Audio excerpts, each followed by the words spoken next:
What will we do with a drunken sailor? What will we do with a drunken sailor? Early in the morning, way hey and up she rises, way hey and up she rises, way hey and up she rises. Early in the morning, shave his belly with a rusty razor, shave his belly with a rusty razor, shave his belly with a rusty razor. Early in the morning, way hey and up she rises, way hey and up she rises, way hey and up she rises. Early in the morning.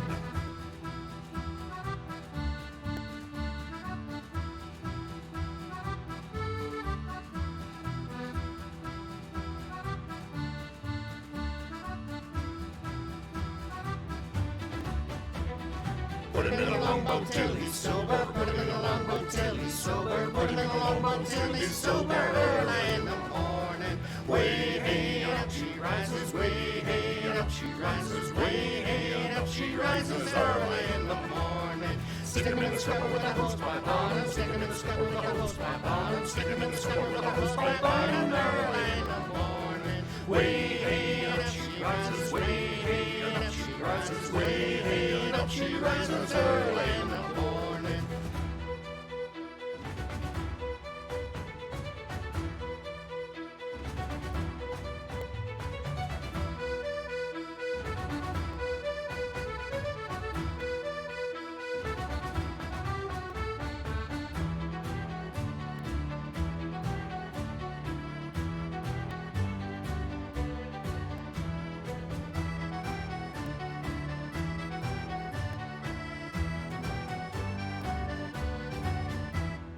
Put him in the bed with the captain's daughter. Put him in the bed with the captain's daughter. Put him in the bed with the captain's daughter. Early in the morning, way hey and up she rises. Way hey and up she rises. Way hey and up she rises. Early in the morning. That's what we do with a drunken sailor. That's what we do with a drunken sailor. That's what we do with a drunken sailor. Early in the morning, way hey and up she rises. Way hey and up she rises. Way hey and up she rises. Early in the morning.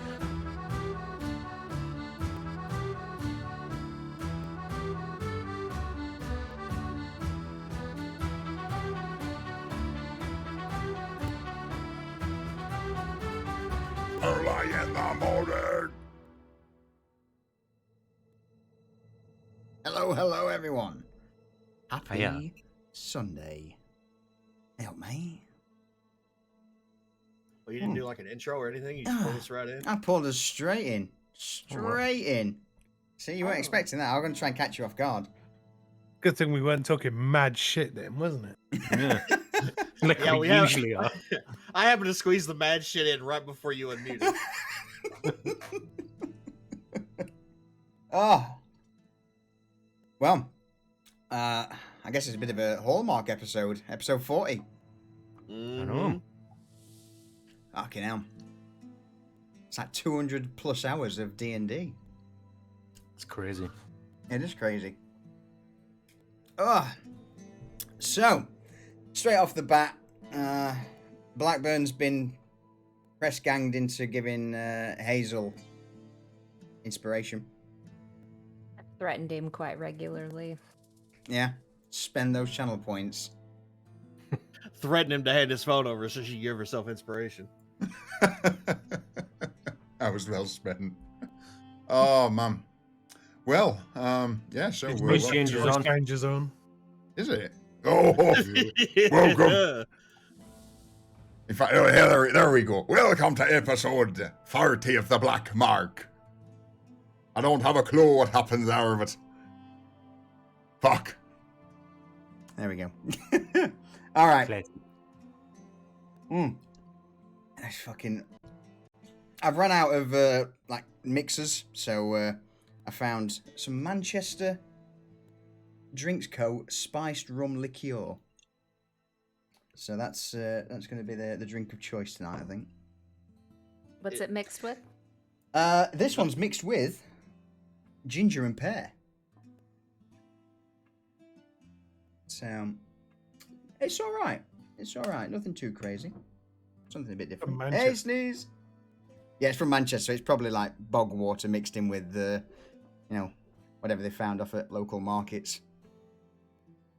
Bath salts. Probably. I locally That's- source my goose juice to him. Thank you very much. Yeah, cheers, mate. There we go then. Manchester spiced rum. Sweet and tangy. Mm. Mitch, What? what happened last week? The Black Marque. So many things. First, we returned to the town with the head of our quarry in tow, waving to our adoring fans in the streets. We gathered a nice little procession of about 150 fucking locals, and marched kind of straight into the trade court of Shipkirth to Sutton. Not being too happy about that, but fuck him. Do what we want. Yeah. You got to give the fans what they want. Saw that the old captain was still alive, missing an arm, but well, not missing an arm. He just had a new arm, I guess. Yeah. Yeah. We'll go with that. And then we haggled for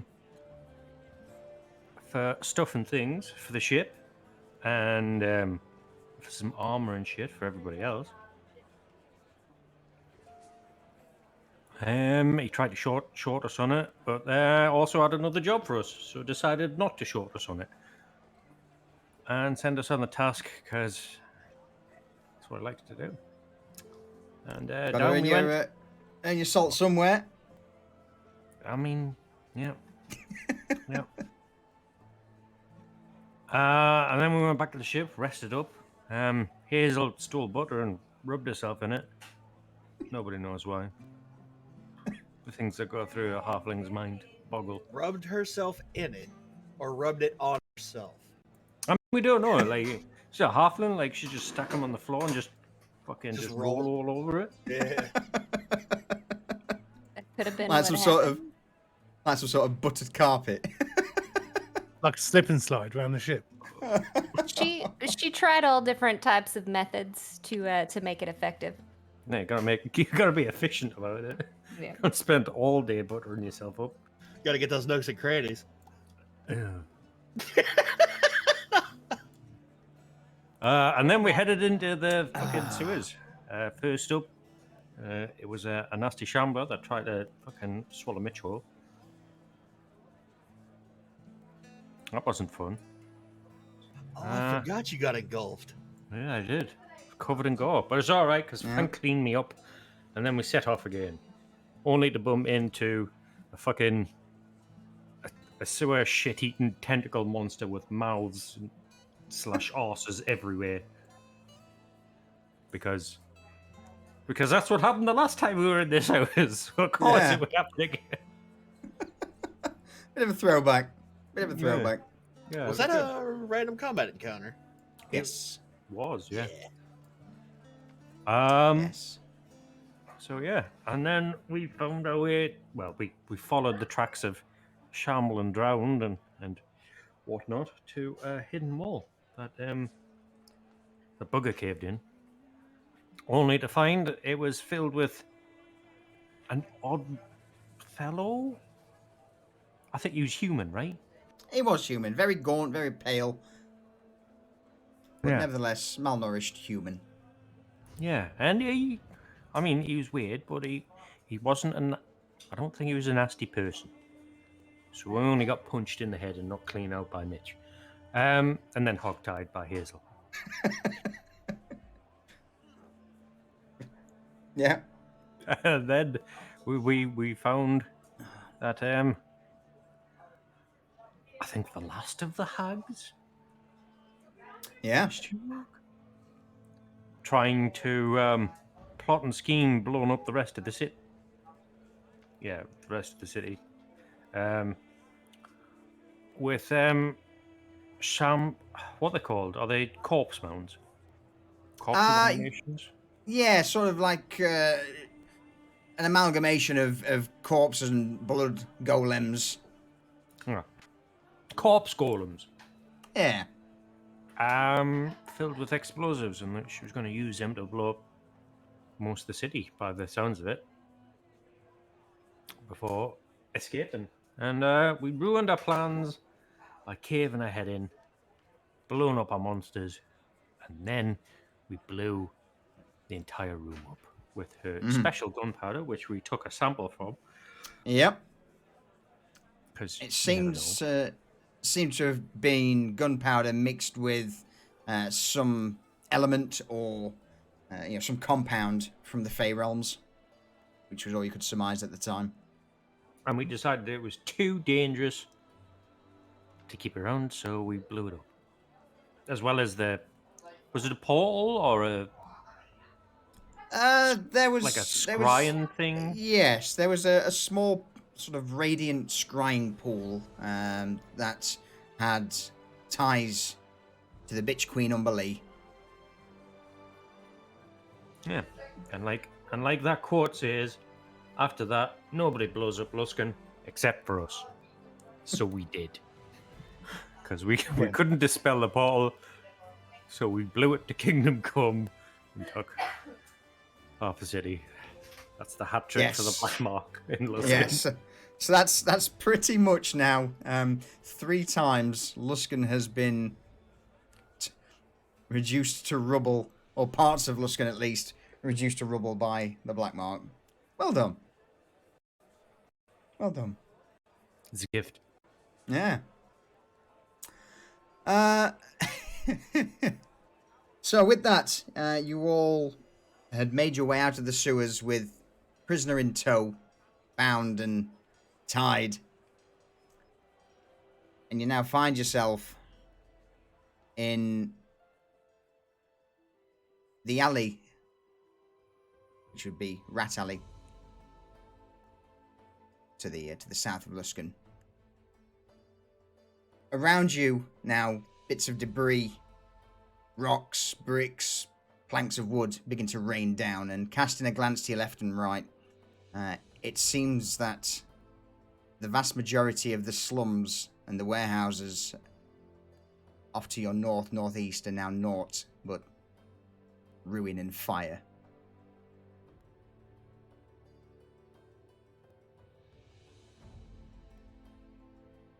Well, that's a job well done. We should go about getting paid for this, yeah? Mitch, I got a question before we get going. What? Why is it that every time we go underground, there's always something fucking nasty down there? Why can't there be like an underground pub or something? You know, I don't know. Like a nice underground pub or a nice underground fucking, palace or something? Why we always gotta find nasty shit? I don't know. Can we just find a nice fucking dwarven city that's just full of pubs and we'll go on a pub crawl one of these days? I mean, you're a dwarf. Do those not exist? Can you not take us to one for fuck's sake? I don't know. I wasn't born with the innate knowledge of fucking locations of fucking dwarven cities. I grew up in a monastery, bugger. Fucking, you know Dwarvish. Ask around, motherfucker. I want an underground pub. Hang on. Mage. What? What are you being a baby for? Using big boy voice. Fucking something's going on with my thing. There we go, Mitch. What? So, were you a nun? Garvash, she's got the prisoner over his shoulder, looks down towards Mitch. Garva's got like a little goatee, hasn't he? Yeah. Mitch grabs him by the goatee and pulls him closer. No, I was not a nun. I was a monk. Oh, were you celibate? I was a child. I left when I was 6. What the fuck is wrong with you people? So yes, you were celibate then. Got it. Cool. A rogue of talent is always welcome among us. Explains a lot. And from what I have heard, It you does are skilled explain a lot. indeed. Like, why is such a big man whore now? Wow. Dwarf in my prime. I spread my seed while I can. So, I got nothing. no, I mean, were you like a farming nun? The fuck is a farming nun? Oh, you know, like, so he's spreading seeds. Oh. So was he Oh, like? Garbash, I did- think you Yeah, missed the entire Garbash. point of that conversation, man. Yeah, I feel like there's a bigger conversation we've got to have about birds and bees later on. They both fly. I know of birds, He's not and wrong. I know of bees. Garbash just looks at Mitch. His goatee still in Mitch's hand.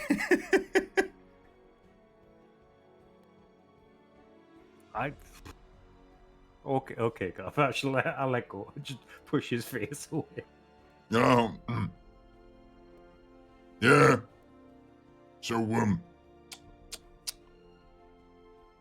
what now? It's a bit dark. Payment. Yeah, let's go get paid. You see Vincent just hold a hand up. Just a minute. So slight problem. You said that this is not the first time that you've blown Luskin apart, but is that not going to be a problem? And I mean, Vincent it was points. fine the other 2 times. I don't know. It wasn't in the terms of our contract. He did not say, do not blow the shit out of Luskin. He said, deal with the problem. And technically, the stuff all belonged to the hag, and the hag blew up Luskin. Exactly. Yeah. Aye, the hag blew Luskin up. Aye, Yeah. I get ya. Vincent just offers an over-exaggerated wink towards Mitch and Frank. See, he gets it. What about our friend here then? Are we cutting him loose and letting him run, or are we? What's No, he's proof. he's not gonna sit. Well, hang on a minute. Let's let me wake the bastard up. Let's see what we can do with him. Okay. Vincent walks over to Garbash, who's got the captive over his shoulder, and casts Lesser Restoration. And immediately, the man just, where am I? Oh God, there's fire everywhere. Am I in the hells? Pretty close. You're in Luskin. Above ground this time. Well. Let me bring us over to this for now, so we've got something to look at. What happened? Where's... Oh, my head hurts. Yeah, there was this really creepy lady down there, and she set off an explosion, and you got hit in the head by a rock. Oh, did the mistress's plan finally... Wait. Mistress?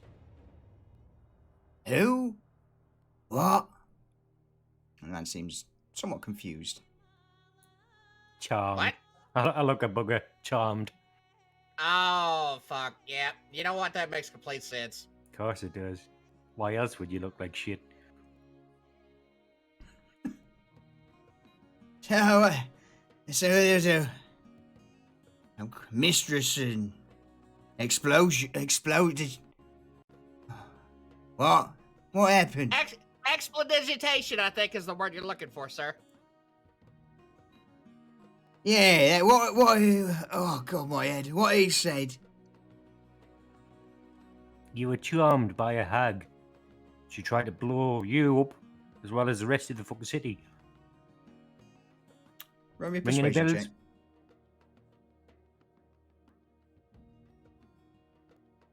check. Let's see. Really? She tried to blow me. Oh Well, God, not you that's... specifically, but you were there. I mean, we saved your Oh. life. Oh, well, thank you. I've got nothing that I could give you, but if if you want your latrines cleaning out, then I'm your man. Mitch, do we have latrines? I mean, we've got a shit bucket on the ship, right? That's pretty close. Right? How are you sea legs? You fare well in the sea? Never been. Do you want to? You make some coin. Oh, yeah. I mean, if you're gonna pay me, then yeah. Yeah, you don't mind scrubbing decks and fucking clean up buckets? Yeah, I mean, if that sounds like a fine job, I'll take it. You see the- Excellent. Mitch, come here a second. What? I'll come over. What? Would we trust letting him go and kind of giving him some coin to go take a fucking bath before he meets us on the ship? Oh, I'm not letting him go. I'm gonna have Garvash go take him and scrub him with a brush. Oh, perfect. All right. I mean, we want him to have his skin left, right? Right. A soft brush. Yeah, yeah. Soft brush, yeah. Yeah.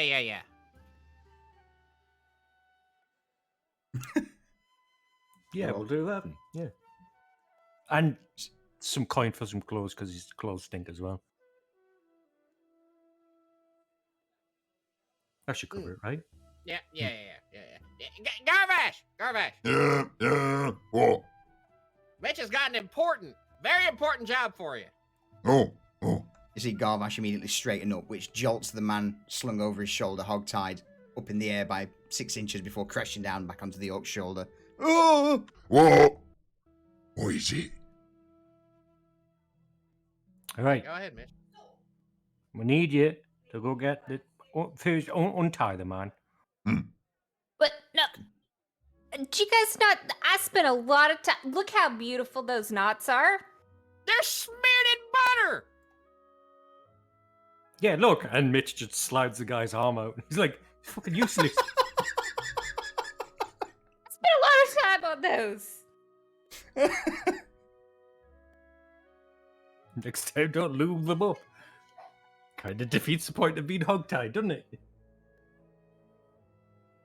Oh. Tough. Is it hogtied because he's covered in butter and we're gonna cook him? Ah, I get it now. Yep.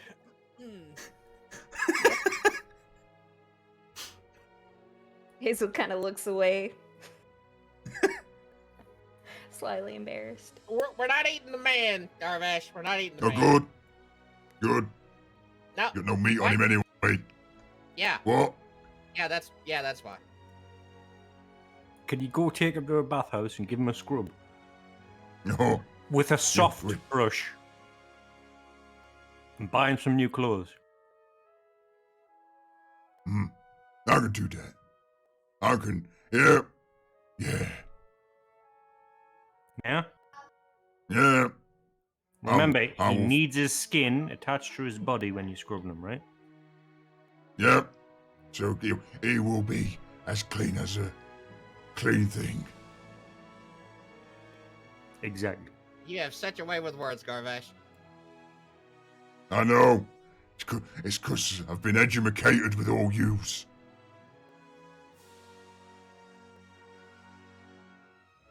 I mean, he's not wrong. So, take him to a bath, clean him up, and make him presentable. Yeah? Yeah, and then take him back to the ship and Yeah, get him good. fed. Because we's definitely not eating him. Was definitely not eating him. What's wrong with your eye? Definitely What are you doing? not eating him. Garvash is there winking away. Garvash, I mean, I don't know a lot about your history, but I've got a question I need to ask. Hmm. How many fucking people have you eaten? Well, when you're on an orc ship out on the oceans, there's not a lot of food to come about. So, I don't know if I have, but Oh, I see. It could have been mixed in, like Rudy mixes in Yeah. rat meat with our sausages. Yeah, got it. He always that what gives them the taste. I mean, if you ever catch an off sausage, we were probably short of meat that day. Garbash just ponders thoughtfully for a moment.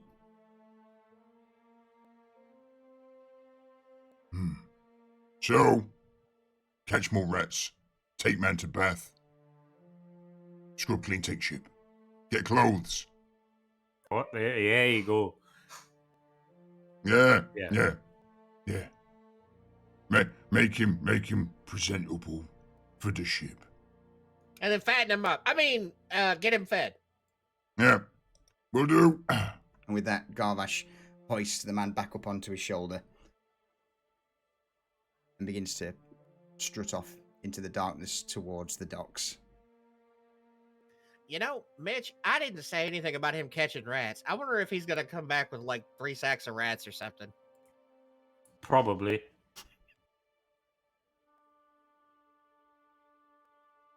But it's not the first time we've ate rats, so fuck it. Nope. Well, I don't exactly want to know your dietary needs, so onwards. I mean, in dire straits, we back in the day on our little schooner, things were a bit tighter than they are now. Those were the days. Go on. Well, why don't you regale me of one of your stories while we head over to Kurth? Well, before we Well- go... Oh, go on, bugger. Oh, yeah, go on. I was gonna say, speaking of, things were tighter back then. You remember that time that Arvin fell on the stake of wood? Yeah. In the dungeon and in the hold? Yeah. yeah, that time. Yeah, things were definitely tighter for him back in the day.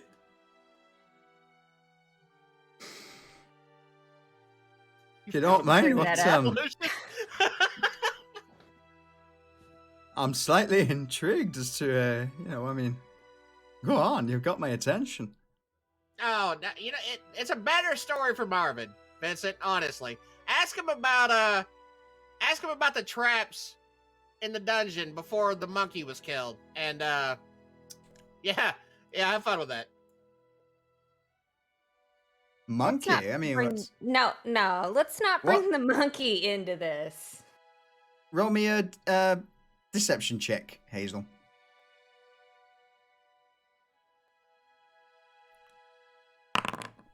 Fuck. Hang on. Ah, fuck's sake. Roll me another. We both rolled 22.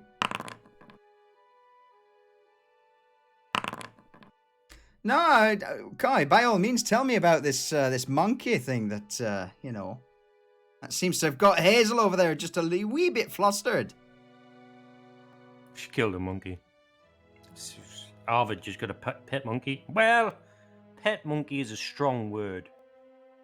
No, you're telling it wrong. Let me tell it. Okay.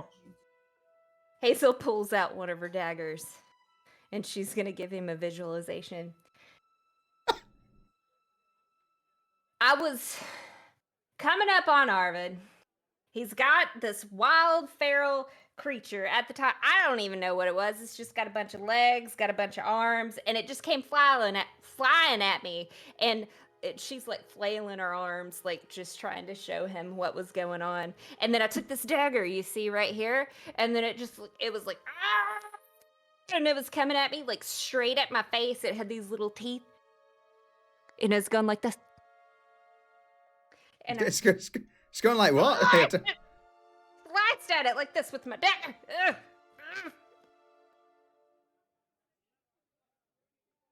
And that's what happened. Could have cleaned See? in half. Oh, it's Vincent visibly recoils. That's that poor monkey. I mean, that's how it happened, right, Mitch? Like, it was attacking me. right? No. Not even in the slightest. I mean, they clawed the fuck out of fucking Arvid's face, but like, it definitely wasn't attacking you. So I just Yeah, you just killed a monkey for nothing. I killed the monkey for nothing. Listen, let's just not talk about this again. Aye, all right. That's not a. How? I mean, yeah. Come on, Vincent. We got plenty of time for old stories when we get back to the Yeah, ship. well- Let's get some fucking money. Hey, in fact, that's not a bad idea. This story needs to be dropped, and it just seems to be playing like so on me mind. What? I mean, if it's almost like I've just got to ask the certain person about his monkey. Are you threatening me right now? I think I spoke me up, Hazel. I mean, I could. Oh God, my tongue's absolutely parched. It's dry as a bone. I can cut that out for you. Now, buy him a drink, Hazel. God damn it. Oh, you wanted to drink? I can do that. Yeah. Well, I mean, if my thirst be quenched, then there's a good chance I'll forget about this whole monkey ordeal. I don't like your approach, but I respect it. Vincent just flashes a sly smirk towards Hazel, and then just slowly tips his head forward. Thank you. God damn. Vinny, you gonna fit right the fuck in on our ship. This is just chuckling while walking away. Get fleeced. Dickhead. So, as you all begin to make your way back through the streets of Luskan onto the main stretch, head over to Kurth. You get to the bridge over the River Mirror, heading towards the Kurth ship stronghold, and you begin to hear the. Bear in mind, while you're walking through the city, there are a lot of people running around. Everyone's been woken up by this horrifically loud explosion, and part of the slums district being sunk, like 3 or 4 meters into the earth. And as you begin to approach the the gates, bear in mind, by this point, Sutton won't be in his office, in the administration building. He'd be in his stately quarters now. He would be in his stately quarters in, on the island alongside. In fact, let's bring the map back up. So instead of him being in the usual quarters, with it being the early hours in the morning, he would be in the Kurth compound next to the host tower. Cool. So if you want to go there now, that's where okay. you He's bound to be awake. All right. So, you spend the next 20-30 minutes navigating through the streets of Luskan and eventually come to the bridge over the River Mirror towards the Kurth compound, and you begin to see ahead of you on the bridge a large crowd. Locals. Very much locals. And lots of them. You hear chanting, shouting, screaming. And a small unit of Kurth guards just seems to be holding them back.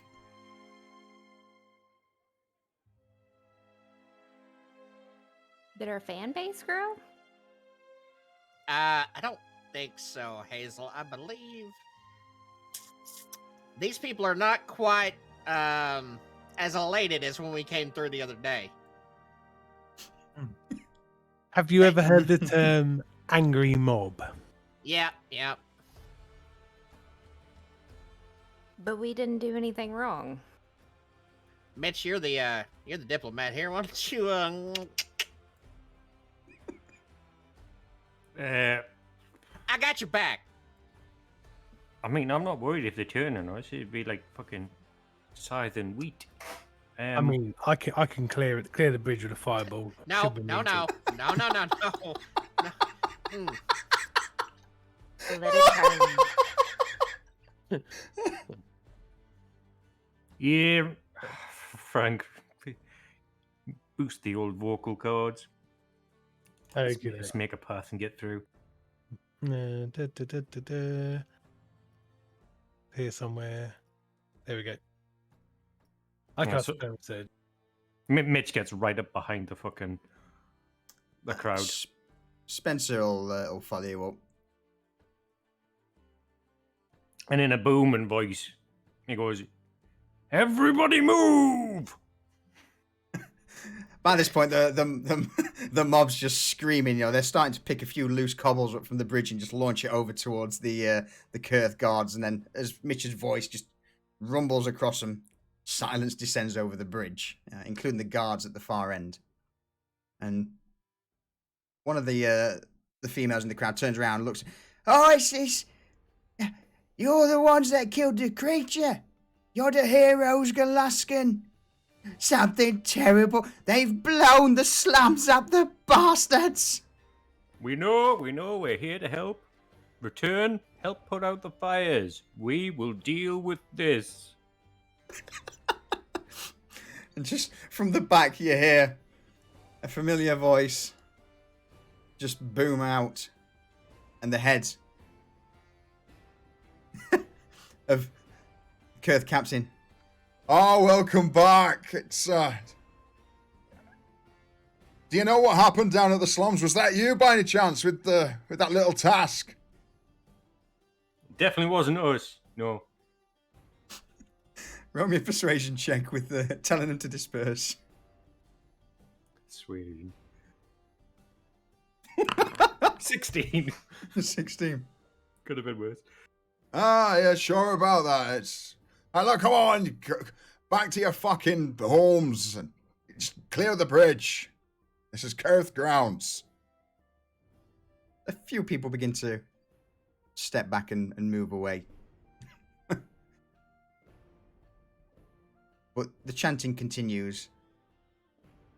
Since you've got back in power, there's been naught but issues and problems. Bring the ambassador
And hopefully, there we go. Holy shit. Oh.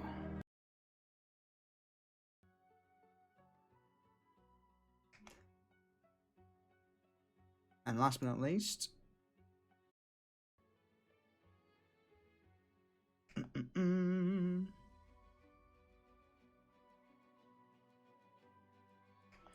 All right. Do us a favor. Give me a hello. Hello. Hello. Perfect. Hi. We're back. We're back. Huzzah. Yeah. So let me quickly get things set back up on the old stream PC. Thank you, Shadow. Thank you, Enders. Yeah, I am going to reinstall my my stream PC, I think. Yeah. Because that's a little derpy.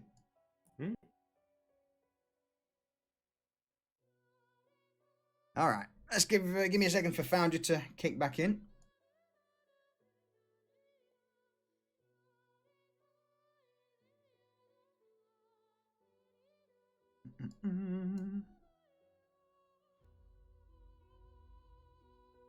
So, haha, kick off where we left off. So the crowd. In fact, is everyone back? Yeah. Yes. Cool. Nice one. All right, so with some of the crowd now beginning to peel away from the back, the guard captain just slowly nods. All right, well, look, come on, you bastard, get back into your, do as the man said, the fires are raging all around, at least you could do is put it out rather than parry around here, causing us issues. Right, you's a helping me one here. Come on, go on. We'll see and get this matter sorted, please, as best we can. I am a benevolent god. I mean, Yeah. I sorry, to have me Twitch combat music on. Let me change that back to ambient. Those at the front, though, are still looking towards the Kurth guards with disdain.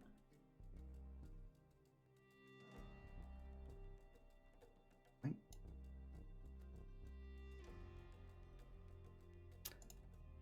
I modify my thaumaturgy spell and make the ground tremor underneath their feet. Various squeals and shrieks erupt from the mob as the bridge feels to them as if it's about to collapse. You hear one voice from the center of the crowd shout, "Oh, they're going to blow the bridge up next! With all of us on it!" Back to your homes, people. We will deal with the problem. You trusted us to take care of the monster earlier. Leave us to deal with this. Roll me a persuasion, Frank. Okay, dokie. 15. Yeah, that's enough. And yeah, you begin to see the more vocal folks now also turn around and look over the crowd to see Frank, and begrudgingly they begin to pace backwards. All of them making their way past you, and the occasional one tapping Frank on the shoulder, or Mitch.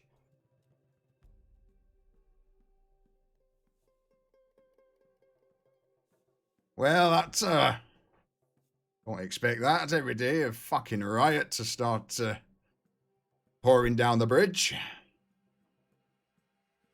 I mean, yeah, it happens when your boss leaves out key details, like what to expect. So, I guess, And the guard captain lowers his voice. so I guess that ruckus is certainly your doing, eh?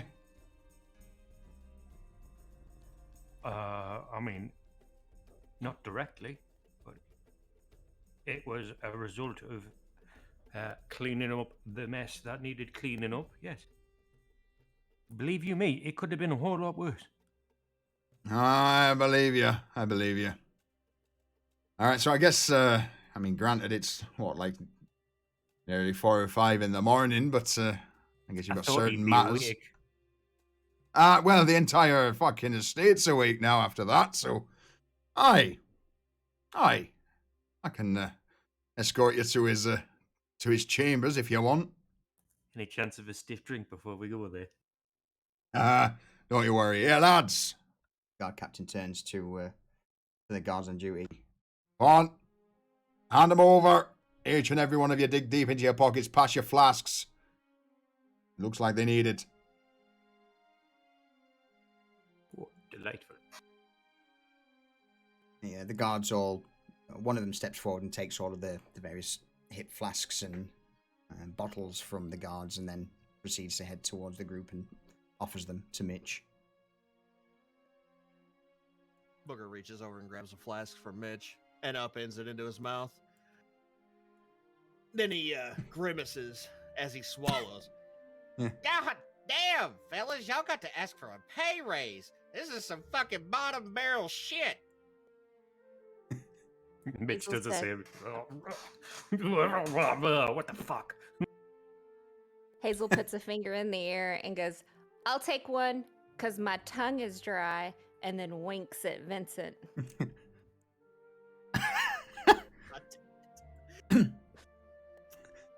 Vincent just looks towards Hazel, leans down. You know, that doesn't count giving me shit stuff.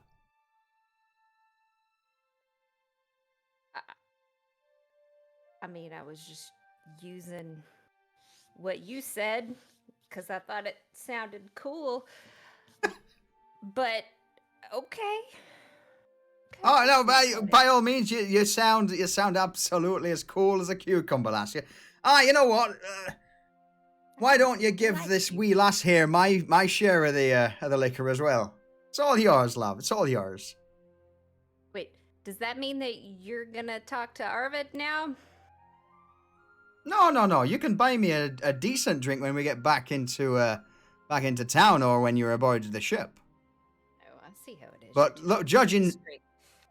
judging by Burger and Mitch's response, it looks like and tastes like and probably smells like absolute piss water.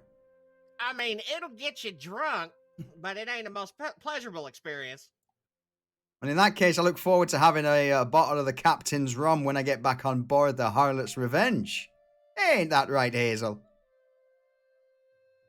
Oh, now you're at. I'm glad that we can see eye to eye, lass. God. But I'm the drinking champion. I can stomach this. 2, please. You can have them all, and Mitch just hands the stack to her. He's like, ugh.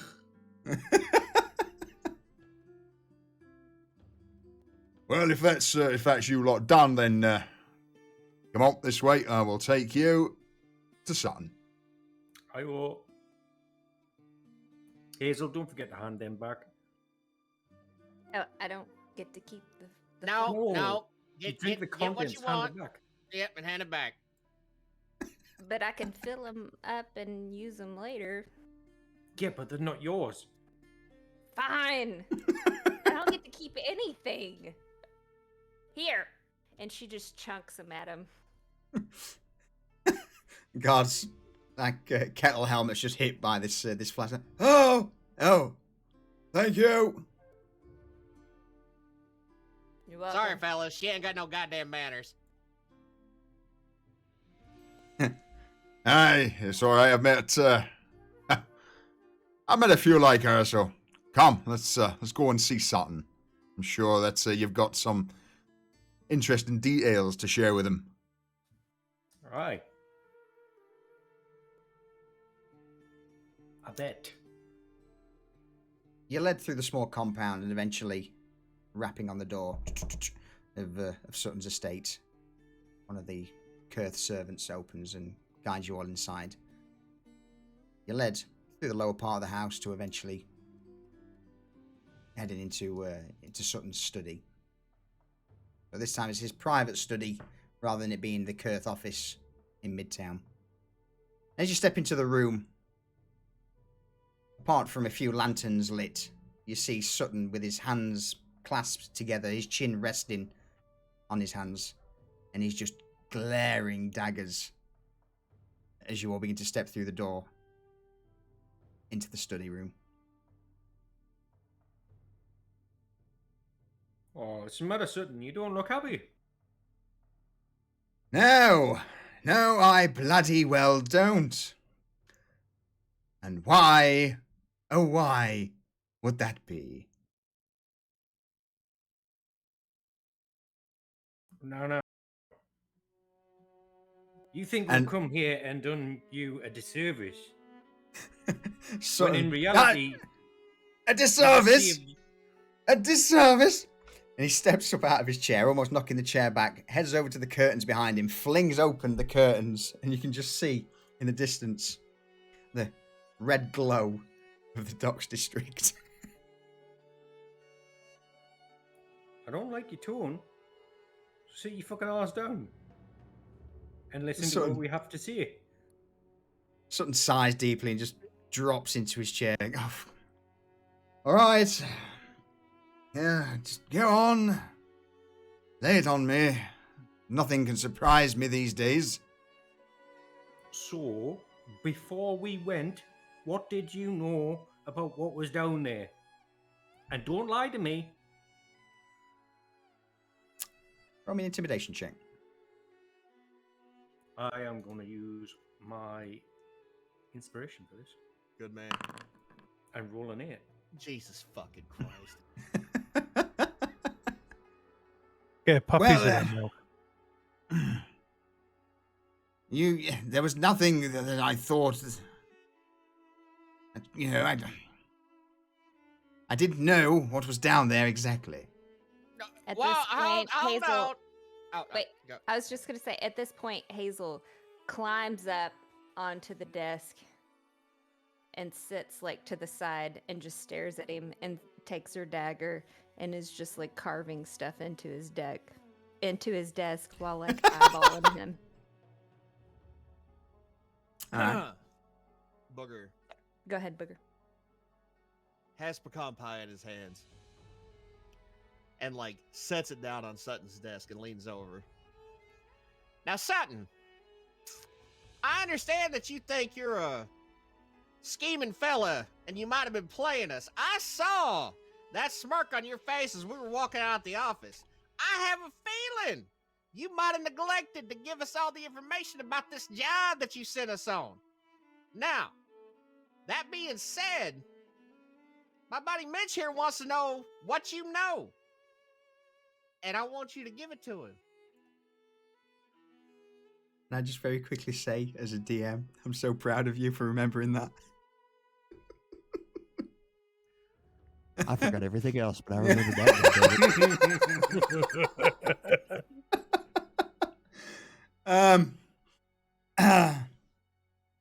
Having Mitch stood in front of him, Hazel slab squatting on the desk, and Booger leaning over him, and then obviously Frank stood in the background in his usual intimidating presence. You see Sutton just pull a handkerchief out of his breast pocket, dabs his forehead. All right, fine. There was potentially some unconfirmed reports of some goings-on, necrotic in nature. What about the missing gunpowder? Sutton's face immediately drops. Ah, yes. Well, there was some a large-ish amount of powder that has been unaccounted for. And you neglected to tell us this. Why? I was under the impression that Orlay had taken it with her. Uh-huh. Now, let me ask you a question, Sutton. What would have happened if Mr. Fireball Happy Frank back here had gone down there throwing fucking fireballs and shit with all that gunpowder down there and we died? I understand that would have gotten rid of a problem for you, but it might have been a big goddamn problem for us. The penny drops. And with that, Frank puts out his hand and a fireball starts to form on his palm. Doesn't throw it or anything, but just a tease of a flame on Frank's palm. Looks over his shoulder and sees Frank back there with a fireball in his palm, looks back at Sutton, leans over, right in his fucking face, and goes, shit, I forgot what I was going to say. Fuck! It was clever, too! Fuck! Well, he's I know. Jesus.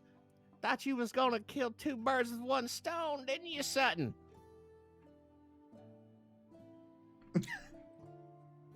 Is that it? That's it. But it was important, goddammit! while he's distracted, Hazel's carving is getting really close to his fingers.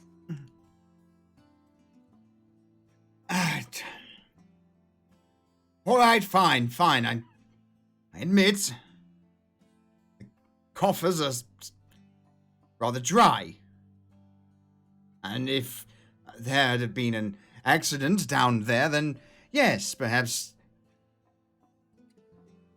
we wouldn't be talking here now. Accident?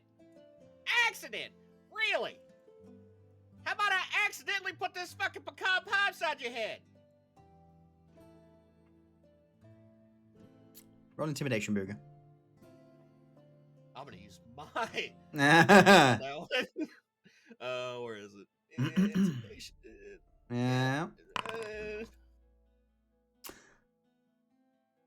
That'll do it. Sutton recoils back and into his chair and drops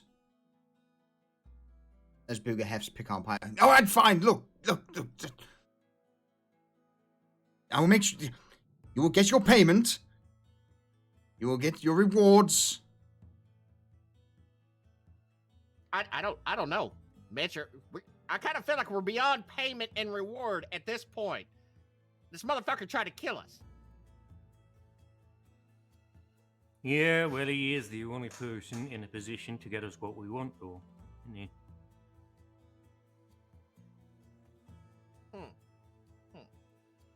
Sutton points a finger towards me. Yes, he is.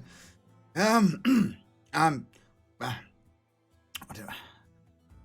it's within my power as long as things do not escalate. And by this point, you also notice that the guard captain who entered the room with you is stood at the door off to one side, his sword not drawn, and both of his hands crossed, and his arms crossed across his chest. And he's just looking around the room nonchalantly. Now. Fuck you, Shadow. God damn it.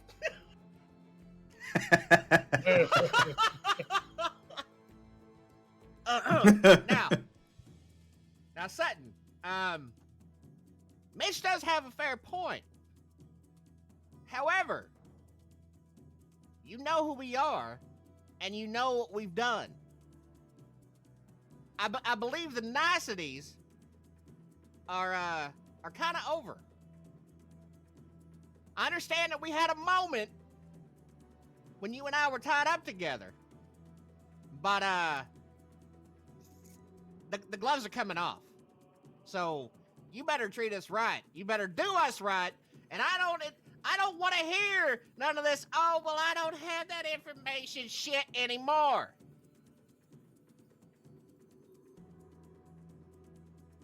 All right. Consider it done.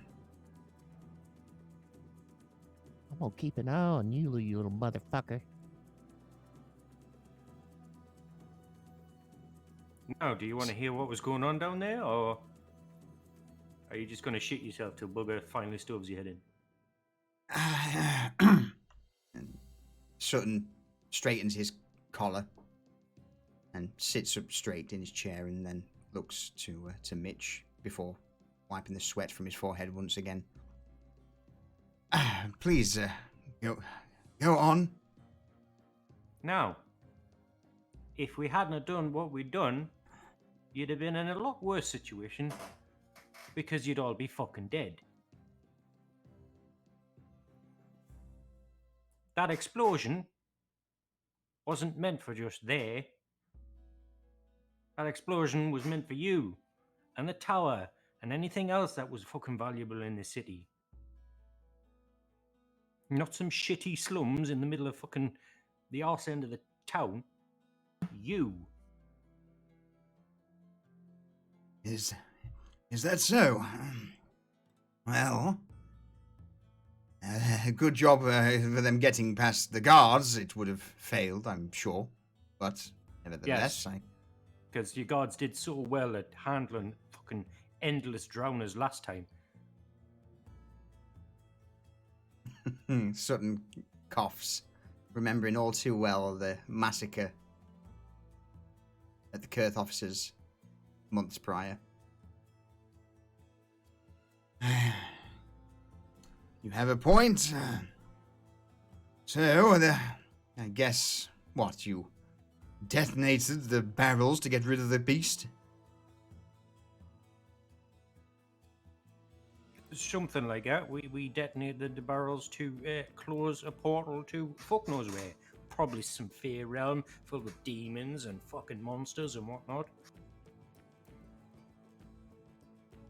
Was portal? I mean, why? Why would there be just like a terrorist element would be summoning things into the city? Well, I do believe they were connected to Orlais. And Orlais connected to.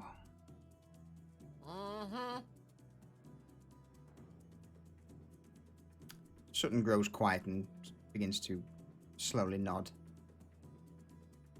They were much more serious than I originally anticipated. Yes, we foiled the plans of a god. Not once, not twice, but 3 times.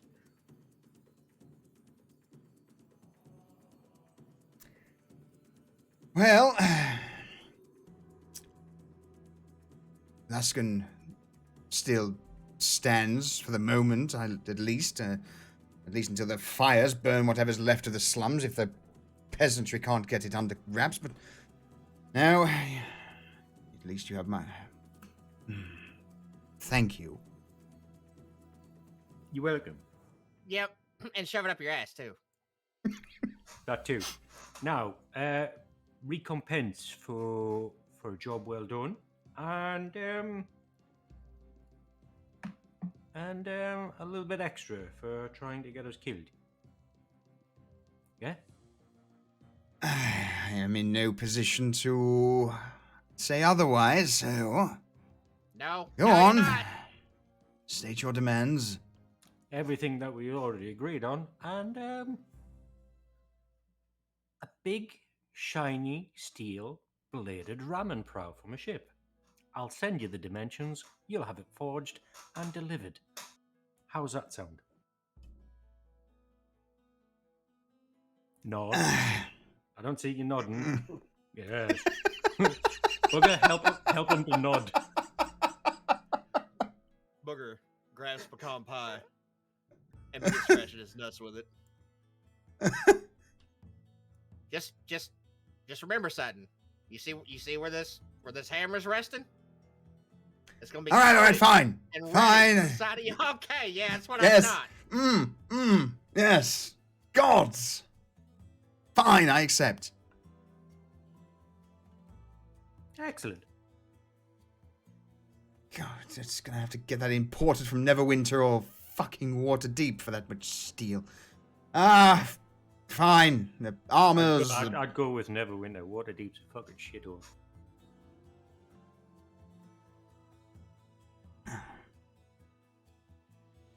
I'll see it done. We having it delivered to the docks? No. Have it delivered to Highport. Highport? I'm sorry. Where? Where? I can't say I'm familiar with Highport. Well, we've got a nice little operation going on over there. We've got ourselves a little fleet and stuff. It's like a mini Luskin over there, only filled with less dumbasses. You see Sutton step up and head over to the globe in the corner of his office and begin to turn it round. Is it one of the northern islands, or... Where am I...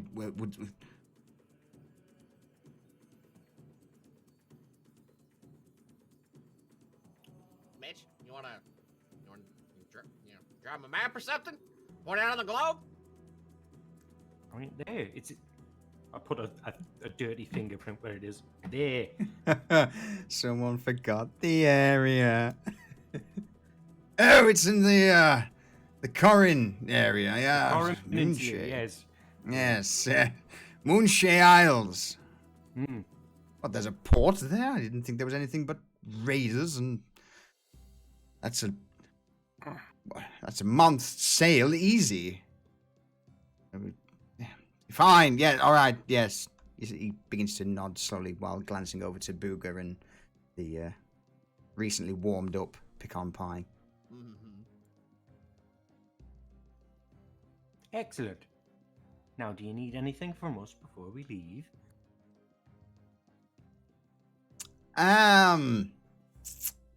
Choose your words carefully. I think we're good.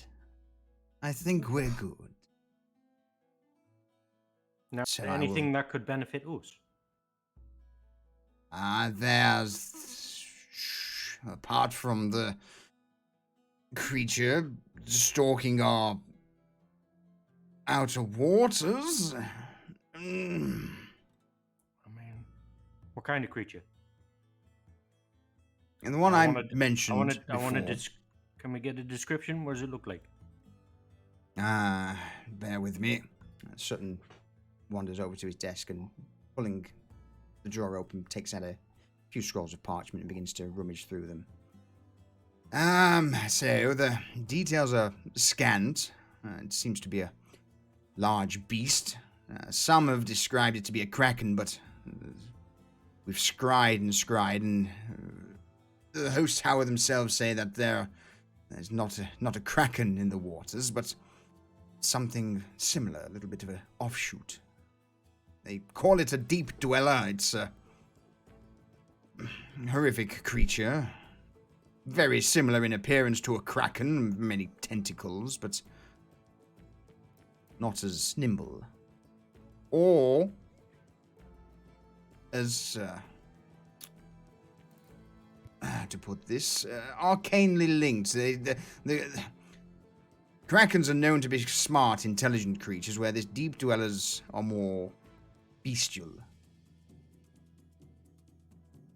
Okay. I mean, I'll look to Frank. We've made good money off big creatures so far. What do you say? I say we deal with it as soon as armor and that's delivered to the ship. That is a fantabulous idea. Give us 2 days then, and I will have the armors delivered to you. They It's time to restock the ship. Marvelous. Yes, they require forging and sewing. There was a slight delay. Yeah, I bet there was, because she thought we were going to be dead, you piece of shit. Sutton ignores Booger and sits back in his chair.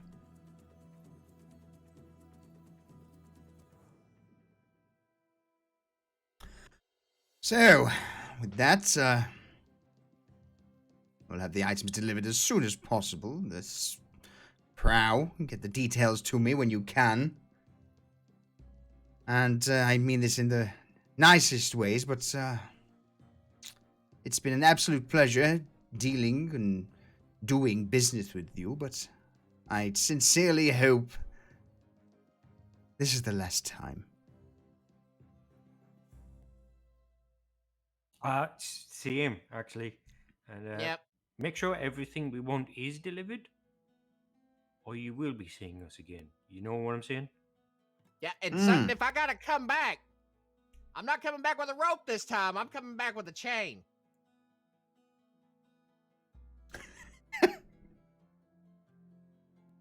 Look, the last thing I want is you and your cohorts knocking on my door. But Highport, I'll remember it well and steer well clear. Really? Because, you know, we might send some trade your way. What possibly could you... Look, the Moonshare Isles have got very little.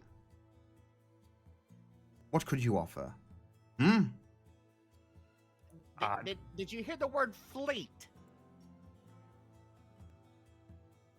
We're not limited to what we can pull off of Moonshade. Yeah. We can raid up and down this coast, taking whatever we want. Fleet? You have a... We've been busy in your absence. A modest little concern. Maybe 12, 14 ships.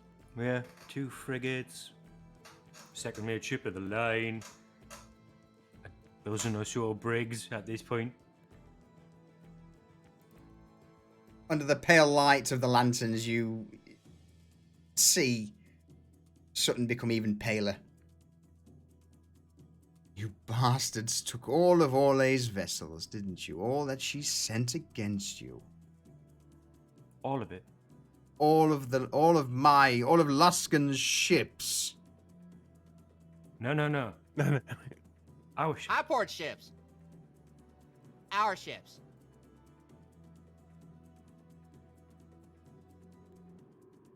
I believe the phrase you're looking for, Sutton, is fuck around and find out. All right, fine. Well, I will bid you adieu for now, and should something of interest come in regards to trade, will send another ambassador of Luskan to visit you. You know, certain we're really good at boarding and taking ships, if that's what you're in the market for. And Mitch leans back in his chair.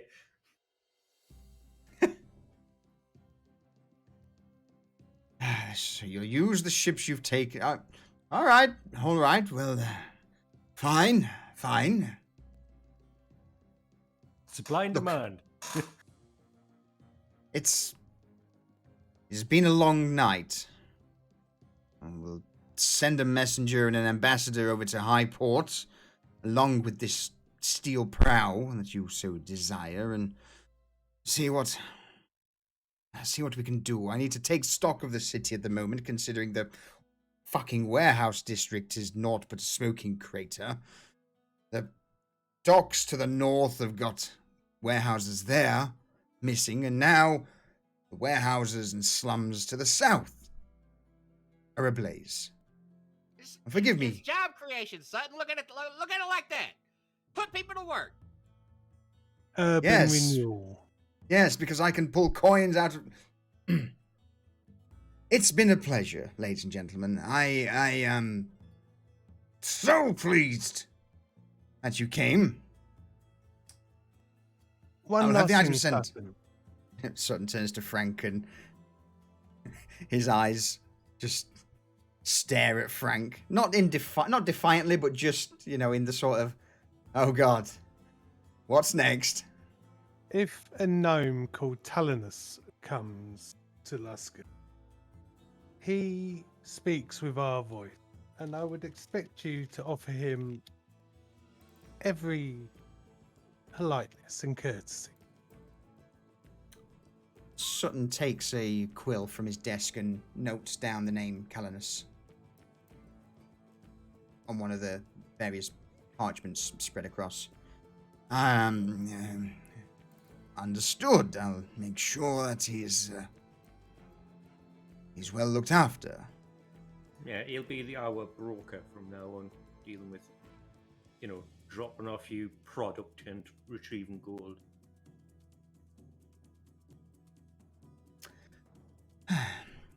Well, this has been an experience, if nothing else. Wonderful. At this point, Hazel gets off the desk and just all the wood shavings. She just Yeah. you Off of you her see pants. Sutton. You see Sutton slowly move a large piece of parchment over the engraving, as if to cover it. What? You don't like my art there? If it was anybody else but Hazel, I'd say it was a penis. No.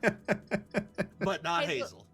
Hazel moves the parchment over and says, "Look, Sutton casts a glance down at the artwork, just while muttering, "This desk cost me 1,700 gold coins, and you."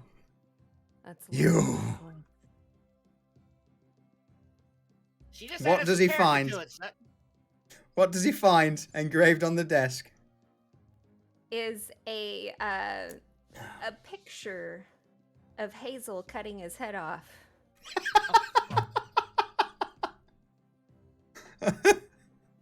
I was 100% expecting a love heart with Hazel and Yeah. Garvash written Yeah, on me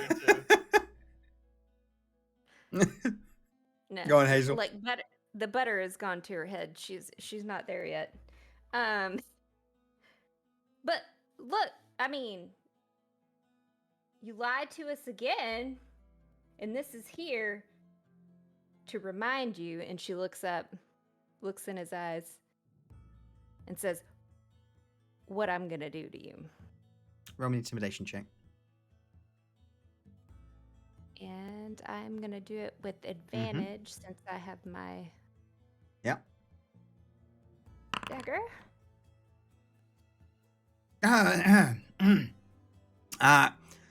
Yeah, it appears you've made your actions crystal clear. Yes, crystal. My schemes and go on. I expect this to be here whenever we come back. You better not try to cover it up, because that's beautiful. Sutton just nods silently and slowly in reply.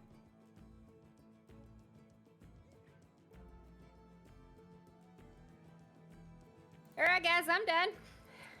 She hops off the desk. I believe that's our cue, Mitch. Yeah. Back to the ship. I am fucking singing out my arse. Mm-hmm. As you begin to make your way back down the corridor with the captain, and you just hear behind you, "That was fucking marvelously done, if I did say so myself." You sound a little bit happy about that. Well, it's not every day that you get to see some big-wig noble type hanging out of his arse and crying like a little bitch nearly. Well, this is true. I mean, you nearly saw him get his head stove in, so that's pretty cool. Aye. Not well, exactly aye. good for captain of the guard, though. The captain turns around and glances at Mitch. "I don't know what you're talking about. I saw absolutely nothing." Exactly. Always good to Me. catch up with you. I'm not going to lie, since getting back into a position of power, in fact, being the only fucking power in Luskan, I think it's gone to his head a bit. Hmm. Yeah. Just keep him grounded. Every now and again, say you've seen our flag off the coast, and we'd like to pay a visit. And that Hey. should steady him up a bit. I will certainly use that as a trump card should I ever need it. Now look, I'll make sure that the lads are on double watch down at the docks fair. Just on the off chance anything happens, and should Sutton try and do anything. I mean, I don't think he will after that. I mean, I dare say he hooched himself under his desk and pissed his pants, but should he's he not, even... He's not going to do anything stupid, right? No, well, I would not... I would like to think he won't, but if he even mentions or does anything that seems sus, I'll make sure one of the boys lets you know. Okay. Also, if he does try anything such, think about switching sides. You know what I'm saying? Hey, well, look, at the end of the day, I've seen you boys and girls fight. And with what little guard remains, I don't want to go up against you and yours. So if he does try anything to rock the boat, I don't think the guards will have his back. He will be on his own. But at the minute, we'll obviously do what we can to support those who are suffering down in the city. Because I'm not going to lie, it's a bit bleak down there. Yeah. We'll get the... Mitch, we got Well, any, What? we got any extra something we can slip? Help the town out a little bit? Kind of under the radar and not exactly in Sutton's name? I mean, we can send the crew out to help put out the fires and shit.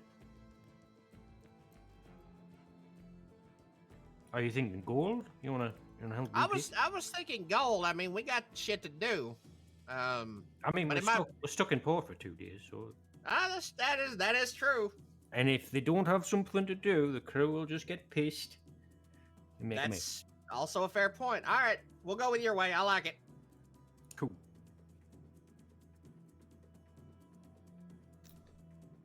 Well, Yeah. I certainly will... go on. I was just gonna say, always a pleasure, never a chore. We bid you adieu. All right. Look after yourselves, Black Marque. And hopefully, at some point in the future, our paths will cross again. I hope so, mate. I hope so. And with that, you're escorted out of the Kurth estate, over the River Mirror Bridge, and you're left now back in the south of Luskan, in the Dragon Docks. With the sight of the Harlot's Revenge pretty much domineering the entire, the entire pier with its size. Oh, she's something to look at, isn't she? Makes a statement. Massive. Just think how good she'll look when we get her finished. Mm-hmm. Yeah. All right. Here's go wake up the... Well, actually, the crew probably be awake. They probably heard the explosion. Yeah. Nah, I mean, what do you need? I'll go do it. Anybody that's still in the fort sack, minus the captain and the officers. I repeat, minus the captain and the officers, kick everybody out of bed. Get them on deck. Repeat You back say- what I just said to you. Include the captains Mitch picks her up by a hair. and What? the officers. No? No. My subtraction. Minus the captain and the officers, wake everybody else up. But that doesn't mean kill them, right? Like minus them, subtract them What? from the crew. No, just Okay, I'm sorry. I've had people tell me to subtract them from the equation before, and that meant get rid of How many them. people have you accidentally killed for not understanding that shit?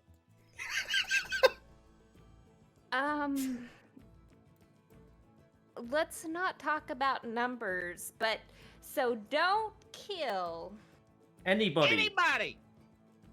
Okay, I'm gonna go wake up everyone.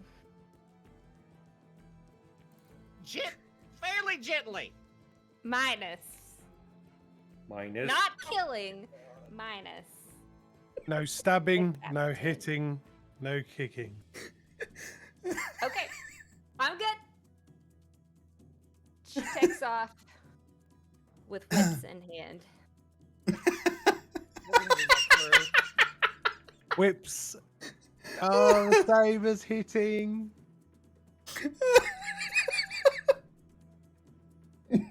Calturn, watcher. Calton just fucking begins to hover above Hazel as she's running down the docks. What? She's like swatting. Why are you following me? This is an easy job. Go. As back. you make your way ahead of the rest, Hazel, you are met with all of the cannon ports of the Harlot's Revenge open, with all the cannons currently sticking out, and a large number of muskets, blunderbusses, and flintlocks just pointing over the side of the ship towards you. Do I see anybody on them? What, on the cannons? Yeah. Pretty much, yes. It seems like the vast, a good portion of the crew, or at least the night crew. So I would say around about 75 in total are in a defensive position, overlooking the side of the ship. So she immediately comes to a halt, waves her hands, and says, "It's me! It's Hazel! Don't You see a bit of a, shoot!" you see a bit of a ruckus. No, don't apologize. And from the top of the ship, various members of the crew are pushed aside, and leaning over, you hear, Well, welcome back, Hazel. Barker points over towards the fires that are further down. That's one hell of a wake-up call you've got for us there. Well, Yeah, that's go your back to doing. sleep. I was not supposed to wake you up.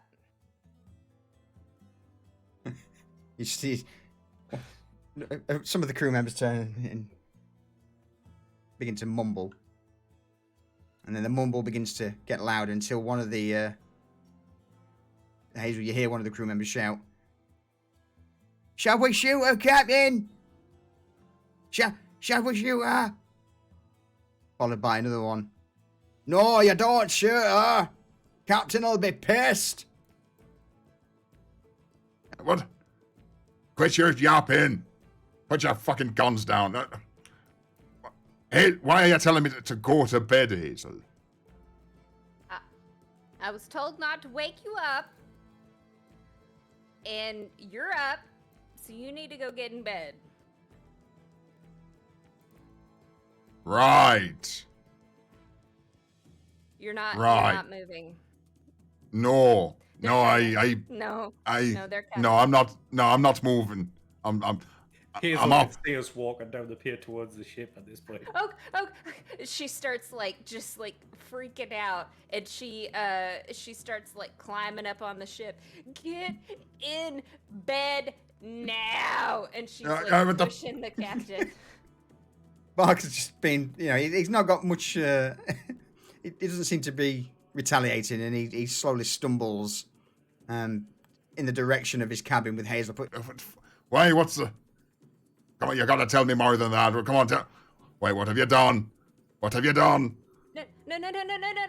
And she's flapping her hands. Because she could just see, like, Mitch and Frank and Bugger coming. And she's like, they told me not to wake you up.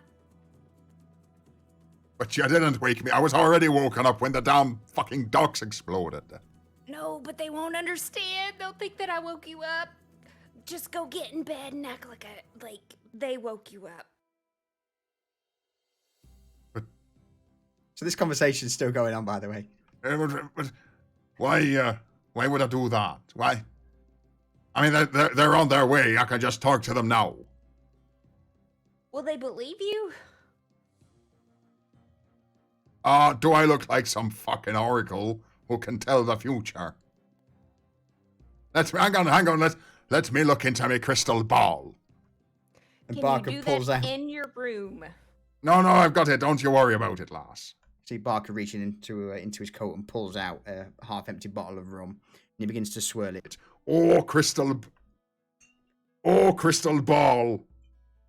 What be the future? See, it doesn't fucking work. I don't know the answer to your Sits question. there. Hazel just sits there unamused. She pulls out one of her daggers. Go get in bed now. Okay, I would say we're probably at the ship ramp at this point. Yeah, I- we're coming I onto would say the so. ramp now on deck. I would Frank say is- so, yeah. Frank is struggling to breathe because he's laughing so much because he's been looking through Kelton's eyes through all of this. Hazel! He puts Hazel, her what dagger. the fuck are you doing? We told She you puts not her to wake the dagger captain away. up. Just Barker's just there, just swirling this half bottle of rum in his hand while looking down at Hazel, who's got this dagger pointing towards him, completely unfazed by it. What the fuck is going on here? I'm trying to make him go back to bed. Why'd you What'd wake him up? Yeah, why did you get him out of bed to begin with?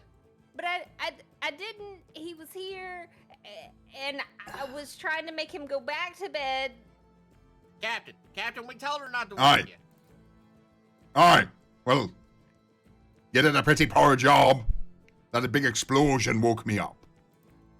Oh. Why didn't you say so? You fucking weirdo. Okay.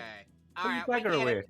Yeah, Captain. We That was our Aye, bad. That was our bad. Aye, Yeah, my I be suspecting as much. Aye, come on. Are bad. Sutton's bad, really. Yeah, we. Well, look, we got hang some on, shit to question. talk to you about, Captain. Aye, question, is there an immediate threat to the Harlot's revenge? No, No. but could you send the crew out and put some fires out? Aye, all right.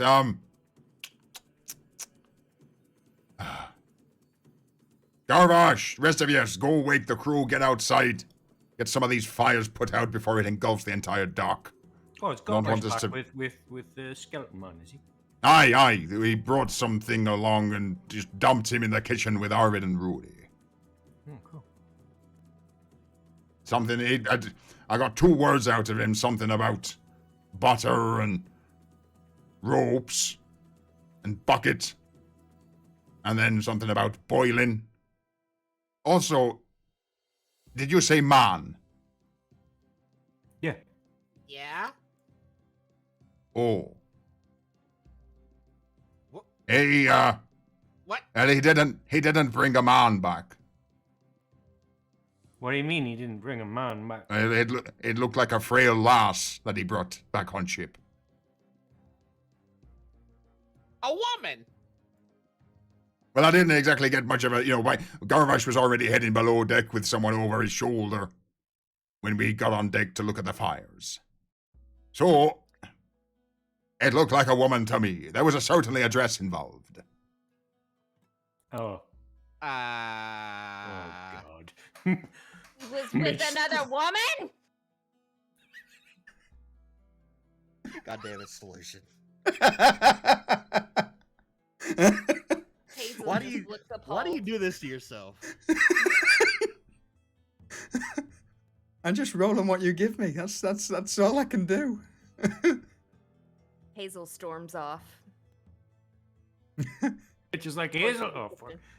I go to the kitchen, sort this out. So as you all make your way down to the kitchen, you're immediately greeted with Rudy, Arvid, who just perplexed at the situation, just glancing at Garvash, who's got what appears to be the small, gaunt man in a dress sat on a chair in the middle of the kitchen. Hazel leans over to Booger. I'm Yeah. confused. That's I- that's not No! not a woman. Welcome back. Look, presentable. Garvash, what the fuck part of presentable led you to put this man in a dress? Well, funny story. So I was on the I way bet. back. I was on the way back after bathing him in the fountain in the slum, so he was clean. But I may have torn his clothes because he only had like this robe thing that was on him, like a rag. So, anyways, on the way back to the ship, I spots this clothes like hanging over some window, and I'm like, oh, that's a nice top. And so, I put him in it. And he looks presentables. And I'm just getting him ready now, so I brought him to the kitchen. And Rudy's starting to pot. Starting the pot for what? No, for what? Wink. What? What? Wink. No! Garvash, no. No. Just no. Everything, no. Oh. Did You misinterpreted what we were saying. That's our fault. We should have been more clear. Or ask somebody else to do it. Or ask somebody else to do it. I think I have made a mistake. At least one. At least one. So this is all good, but, does any of you want to, let me know why I've got some man in a dress in my kitchen? Rudy, Mm-hmm. he needs to be fed. We found him in the sewers, starving, charmed. Get some food in him, please, and put him to work scrubbing something. All right. Don't cook him. Don't listen to Garvash ever, for fuck's sake. No, I mean, I thought it was an odd request. He was like, get some water boiling, because Mitch has said that dinner will be served, or something of those sorts. Mitch Yeah. just looks at Garvash. Yeah. What the fuck is wrong with you? Garvash just looks at Mitch, grinning sheepishly while scratching his chin. Go You on know- then. You know, Mitch, What? Hazel and Garvash are like birds of a fucking feather. Man, And if then you only see- they were the same size, we'd just marry them off. You see Hazel sitting over there perplexed a little bit, like she's kind of questioning her obsession for a second, like it may end up killing her, but then just brushes it off.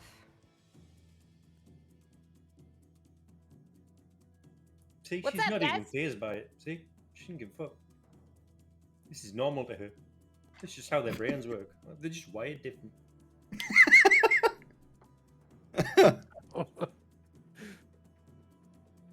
Booger walks Why up to is, the corner of the water. Why is everyone looking at me? No, don't worry about it, Hazel. Booger walks over to the corner of the larder, grabs a big ass bottle of rum, and just upends it, and then walks to his room.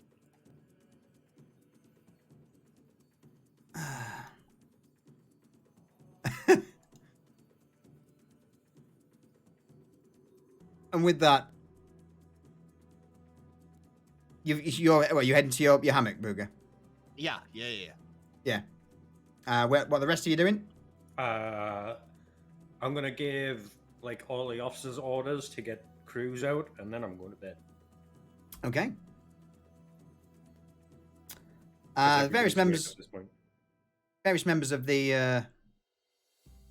of the crew now begin to disembark on land and assist the town in putting out the various fires in the slums.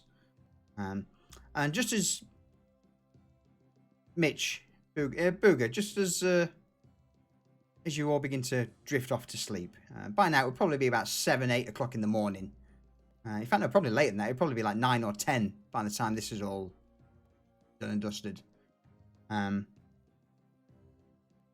You hear the sound of metal banging on the wooden planks.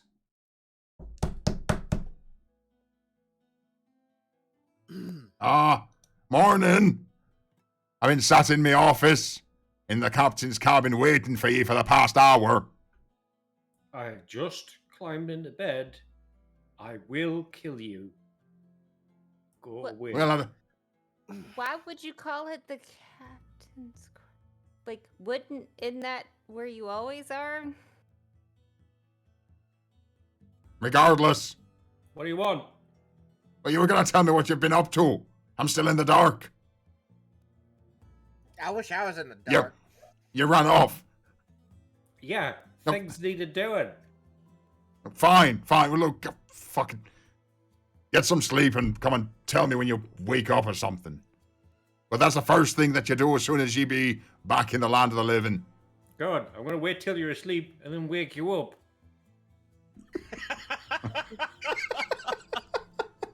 Guys, did he just wake us up?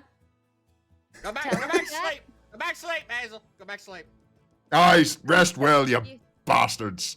As Barker leaves the room, he slams the officer's cabin door enough to shake and rattle the wood. You just hear him just, like 1 foot stomping, and then the tap of metal, like as he makes his way back to his quarters. What an asshole. Mitch rolls over and goes to sleep. Hazel takes, before she drifts off, she's still just slightly half awake, half asleep. She goes, Booger, What? do you think he thinks of me? Does he dream about me? As she's dozing off. The captain? No, the other guy. Oh, Jesus. Oh, okay. All right. Booger takes another swig of rum and turns over.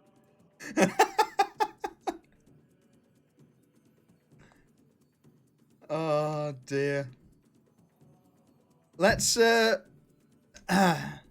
Coffee break, yeah. call refill o'clock. Long Can we rest. long rest? Yes, you may long rest.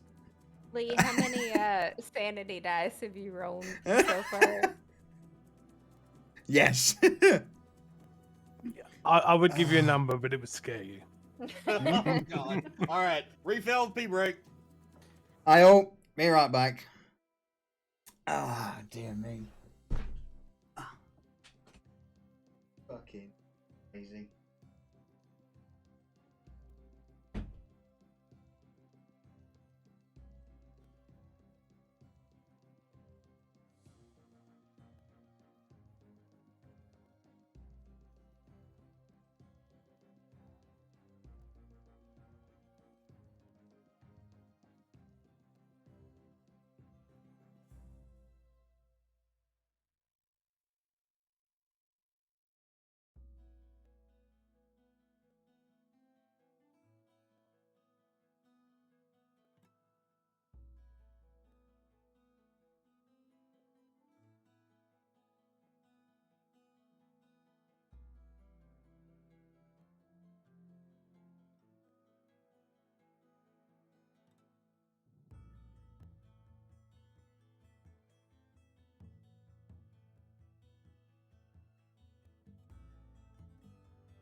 Back. Back. Thank you.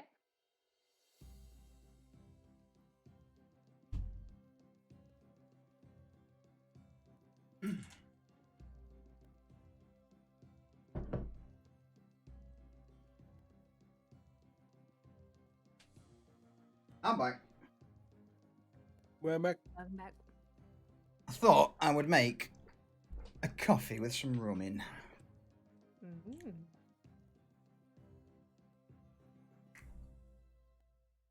Oh, dear me.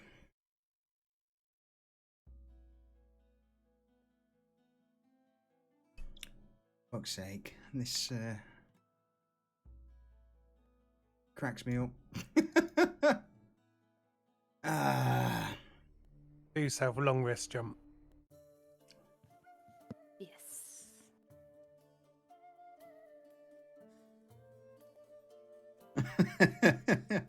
Don't blame you, Enders.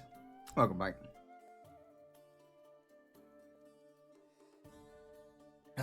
And, of course, it was a big one. I'm back. Welcome back. They I'm a- always are. Do it for Yorkshire. Do it for Yorkshire. I went with the... I need to get rid of that Captain Morgan spiced. So... But you know what?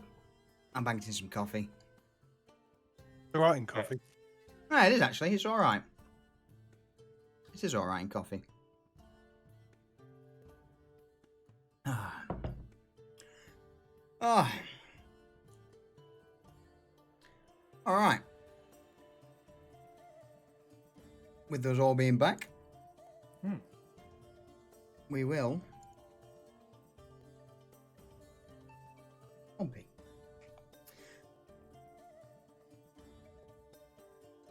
You all managed to slowly begin waking up mid-afternoon after a nice long rest. Some before others. And after tending to whatever duties you deem necessary, you all begin to make your way back to Barker's cabin. Upon entering, you see him sat at his desk with feet on the table. Foot and peg leg on the table.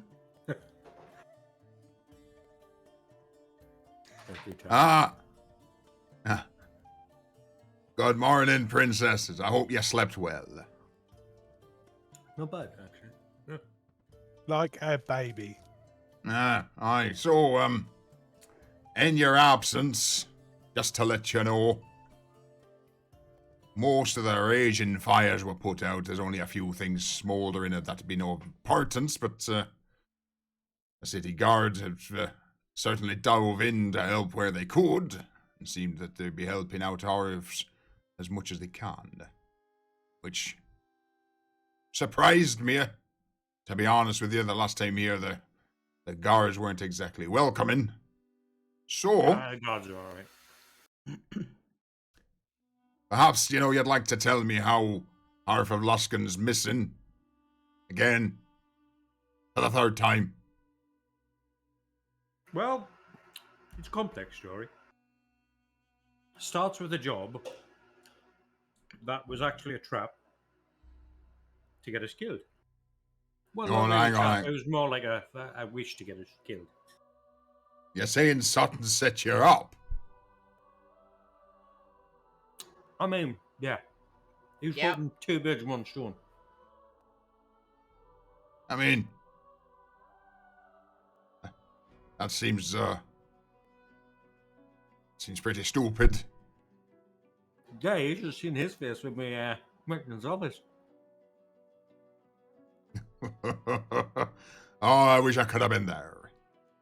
All right, so lay it down for me then. I don't care exactly what Sutton did or didn't do, but what do we get out of all this shit show? Actually, Frank, do you have the powder? I do. Sure, what we do get is this. Mm-hmm. All right. That's Jar of what's- dirt.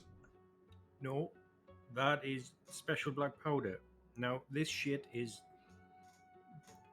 Well, you saw the fucking crater and the fires. It's Mm-hmm. crazy. No, yes, sir. So what? I mean, that's not exactly a huge jar that you've got there, but I mean, if we put it in, make some bullets out of it for the flintlocks. No. We study it and then find out how to make it ourselves, you lunatic. Oh, ho, ho. Hey, well, why don't you, hey, why don't you pass that to Aaron and see what he can do with it?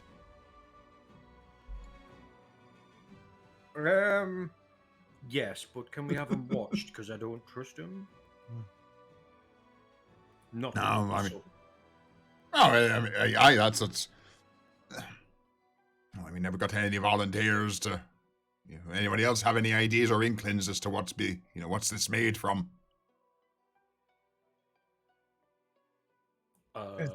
Definitely something from the Fey realms involved with it. Is that so? Well then, Frank, congratulations. You've just been promoted to Erin's Watchman. Yeah. If you and Aaron figure out a way to reproduce that, even if it's not that strong, just preferably not that strong, because I don't want to turn the cannons into fucking explosives. I mean, that's certainly a fair point. I'd rather, I don't want our own cannons to strip out planks from the Harless Revenge, but if you could do a little bit of digging, a little bit of an upgrade to the guns wouldn't go amiss. And we should be able to work something out. Yeah. Nice. Perfect. So, the other thing is, what sort of recompense are we be getting for Sutton trying to, bury her under all that rubble? So he's footing the bill for some unique designer armor for these lot. Yeah, that seems fair. 20 tons. That's 20 tons of ironwood for the ship. And that's enough to, fucking hell, refit the entire hull, pretty much. Yep, I mean, all of the decks will be refit, Extra structure to the front for the new bladed ramming prow that we're getting. No, is that so? Well, yeah. Now we be talking, Frank. Now we be talking. Go on. So, yeah. So, we'll have new structure for the ship to toughen us up. Means we'll actually be able to fire that cannon without shooting it out of our horse. It's always a fucking win. I would say so. The last thing we want is firing the big gun on the front and, me going to sleep in the barrel. Exactly. And it'll also mean that we, cut a ship in half if we ram it, All right, well, you know what? In efforts for a job well done. Barker tips his hat towards the drinks cabinet at the side of the room. Take your pick. I think you've earned at least one of the finer bottles, if nothing else. Ooh. Get it from the top shelf, Mitch. Top shelf. I'm a dwarf. I can't reach it. Mitch picks up Hazel, top shelf. I got you. I cast Mage Hand and pulled the nicest looking bottle from the top shelf. It's like a black bottle engraved with gold lettering.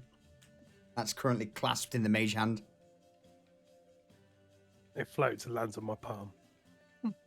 Lovely. But Hazel knows better than to mouth Frank. But you can see the disappointment across her face because she wants to please the group. But Frank had went ahead and grabbed it, and she wasn't able to, so she just kind of sulks in the corner. I drift a Mage Hand over and just pinch a cheek. She slightly swats it, but not to piss him off. All right, so you've all got yourself a bottle. Yep. Oh, good. don't doubt it. I don't know when the next time we'll be getting something like that. Again, this is mostly our benefactors' drinks cabinet. Unless, of course, you want to take over any more vampire pirate ships with the bottles stowed away, but maybe another time. Speaking of taking over ships, it would seem Luskin is missing a fleet. Oh, you got a Our point fleet. there. Yeah, you've got a point there. And certain might need ships. So, yeah, we can send any ships that we take. Yeah. Or any of the, any of our shit ones we can send back to them. Hey, Sell back to them. We can sell Yeah. back to them, aye. Well, I'm not one for the old mercantile life, so I'll leave that to either ye folks or oh no. Delilah. Yeah. They'll hammer something out. Between Can I- Delilah and Callanus, they can sort that out. We are. Can I carve a mural or a picture into him before we give him to him?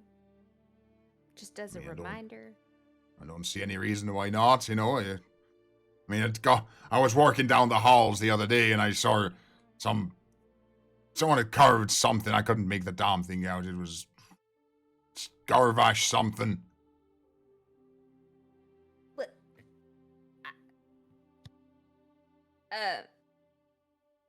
You carving into my ship, Hazel? No. I've got an artistic nature that needs to come out, and let's focus on the ship to Sutton. I can send a message on the side. Mitch grabs parchment. Next time, use parchment. Crawls it up in a ball, puts it in her mouth. And, look, charcoal. Draws glasses on her. Slips it in her pocket. I nudge Mitch in the side. Do a moustache. Do a moustache. Right, takes the charcoal back out, puts a moustache, big curly ends on. Hazel, with the paper and mouth, says, "I'm gonna kill you all one day." Won't be carving on my ship anymore. Oh, I'm so sorry, Hazel.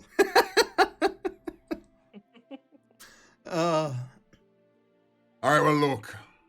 By the looks of things, I think we'll be at least starting to make preparations for leaving Luskin.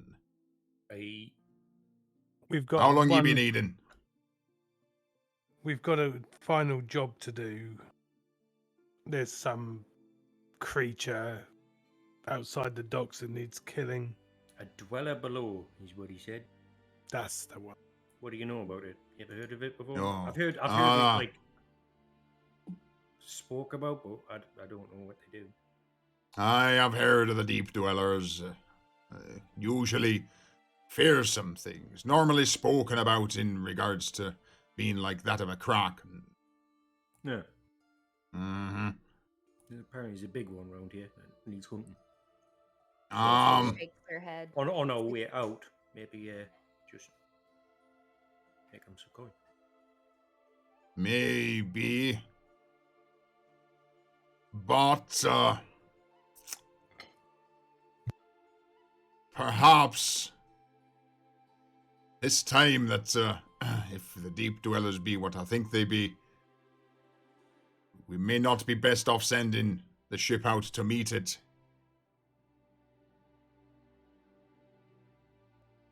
Okay. Okay. So So, What do we do? from what I know, the deep dwellers are certainly live up to their name. Unlike a kraken which will breach the water, the deep dwellers usually only tend to breach on vessels that are already sinking. They don't tend to hunt. They're not exactly things that can be baited out. If you're gonna want to kill it, there'll be only one way to go. and with that, Barker, with a finger, just points straight down. in your pants? No, you. Unless we can find a vessel that we can start sinking, and you guys and girls be upon it, the only other way is be heading down into the waters and hunt it down there.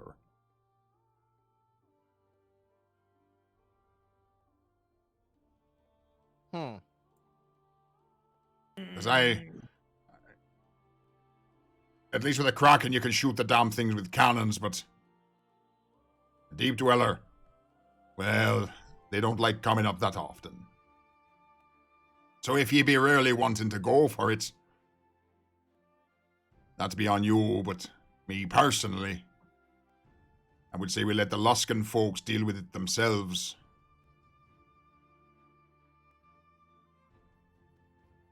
Yeah. I just wanted those parts. They sell for good money. Aye, it's up to you. I mean, we've got Kaelin who can certainly, provide you with breathing underwater. Are there We any don't want to be- shitty ships in port? I mean, not that, again, there's a few that I can see. And Barker slidles up to one of the portholes, unlatches the lock and pushes the glass open and looks outside. Aye, there's a few small ships that might suffice, or we find some way of baiting it out. On a rowboat. Ooh. Water breathing on a rowboat. Wait for things to come out. Wham bam. Back to a ship. Thank you, Mom.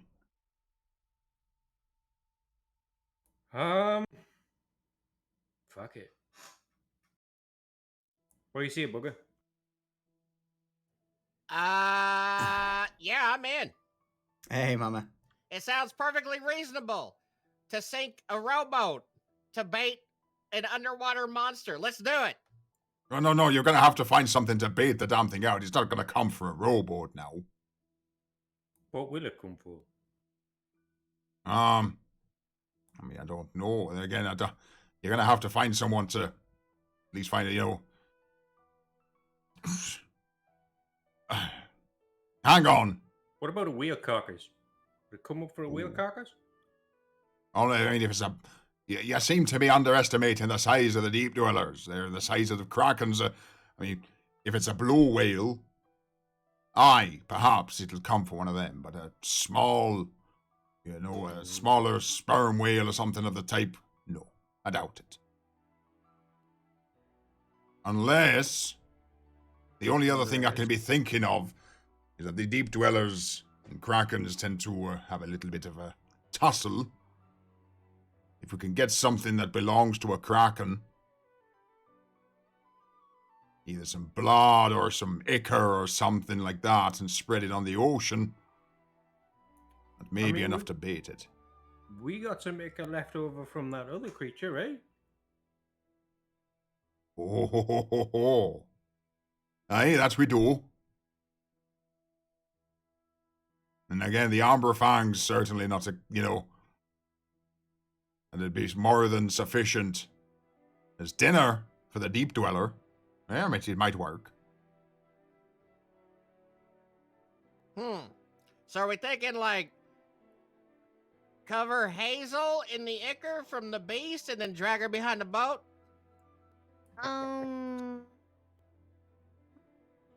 No. Let's forget that he came up with this idea. How far is this thing out from land?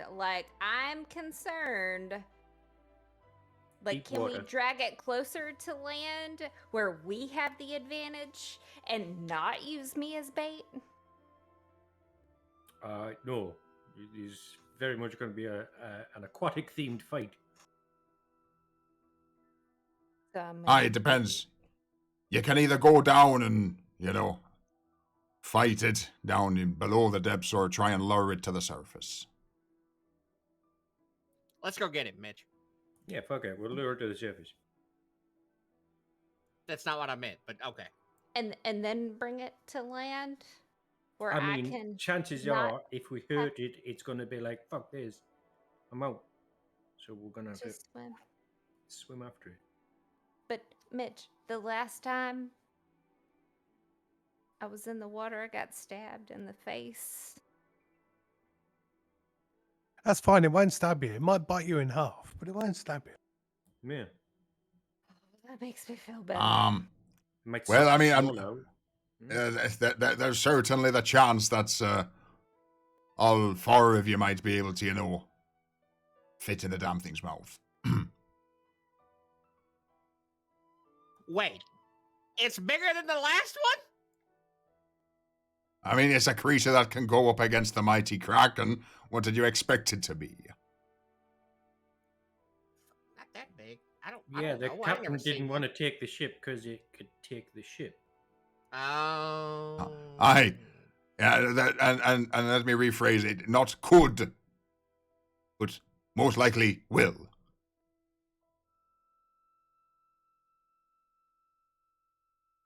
I don't know, Mitch. Let's make a decision. I want to beat something up. See if we can buy one of those shitty little skiffs and we'll use that.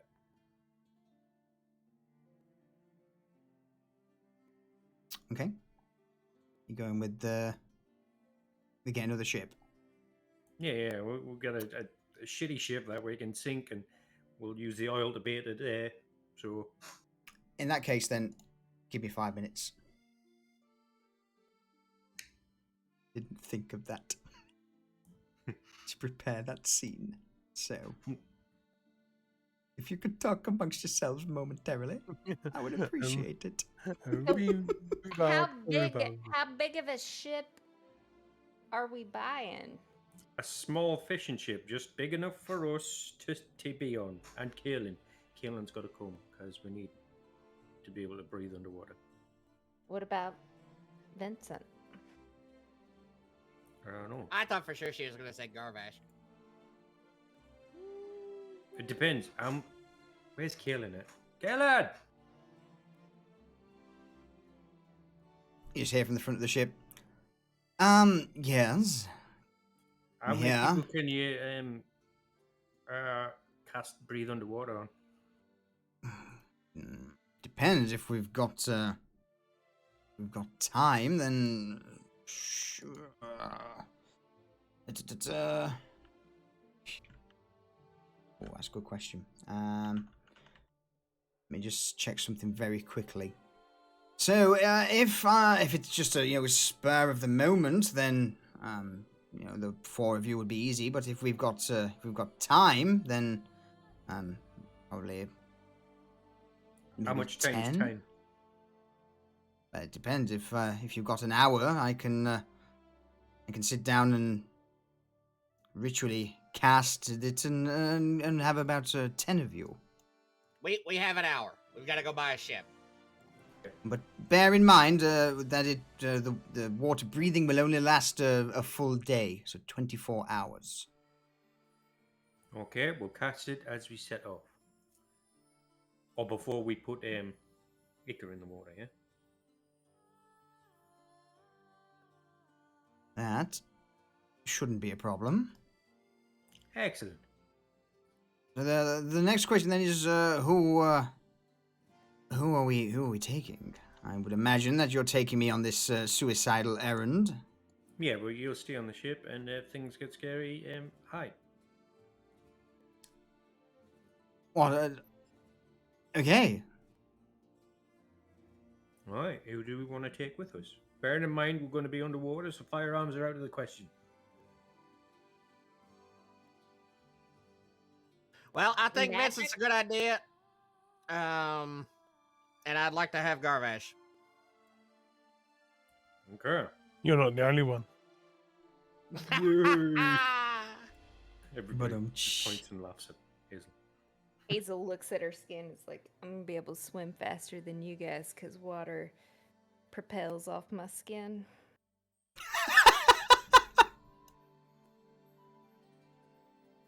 Did you cover yourself in butter again? Listen, I have to create a memorable smell like endorphins or what's it called? Pheromones. Butter pheromones. All right, chat. Just Butter expect a little bit pheromones. stream-lag Butter, for a yeah. second. Nothing gets a man going like butter pheromones. Some kind of Sake. pheromones. Yeah. Is it not working on you guys? I mean, I'm hungry. I don't want you to eat me. I mean, I'm I not don't I'm know. not- Never mind. don't- Wait! no. Wait! I can't. Nope. no, that's not where Hazel was going with that. Dirty. I am saying nothing. All right, so Garvash, Vincent, the party. Anybody else And as Kaylin. part of the and Kaylin? Okay. Okay. All right. Is there anything in particular you want to get or bring, or anything else that you want to prepare? Maybe some like whaling harpoons for when it breaches. We can try and stick it a bit. All right. For a bit of extra damage, you know. Yeah, slow it down. In that case, do you want me to put some javelins in to your inventory to use? Yes. Yeah. Mm-hmm. Okay. Oh wait, no. It's probably going to be a magical creature. Javelins are going to be really good. Do we have magical javelins? Can we like cast something No. on them? You know how expensive magical weapons are. I'm just saying, Buy some you magical got- throwaway weapons. You got deep pockets, Mitch.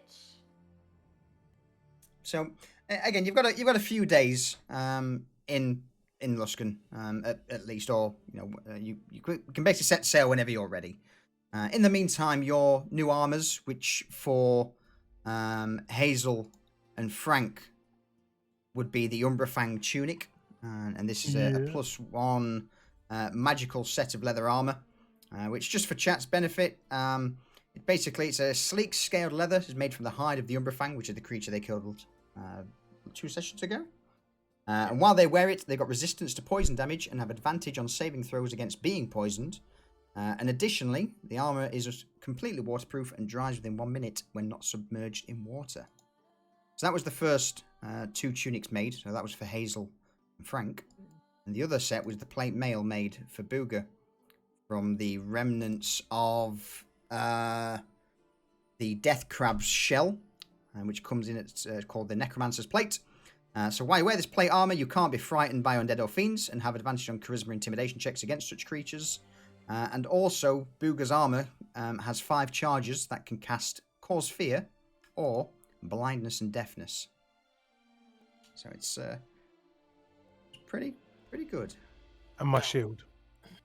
Oh shit! Yeah, I forgot about your shield. Frank's shield is filthy. Shield of Anti-Necrosis. Basically, Frank takes less damage from necrotic damage.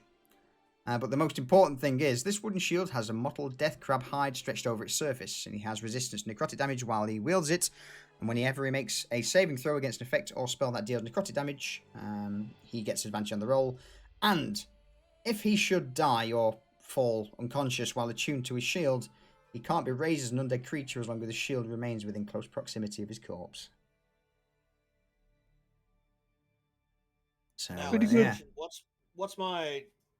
Because I don't trust Foundry's AC calculator. What's my AC? What should my AC be in this necro? So normally it should be 18.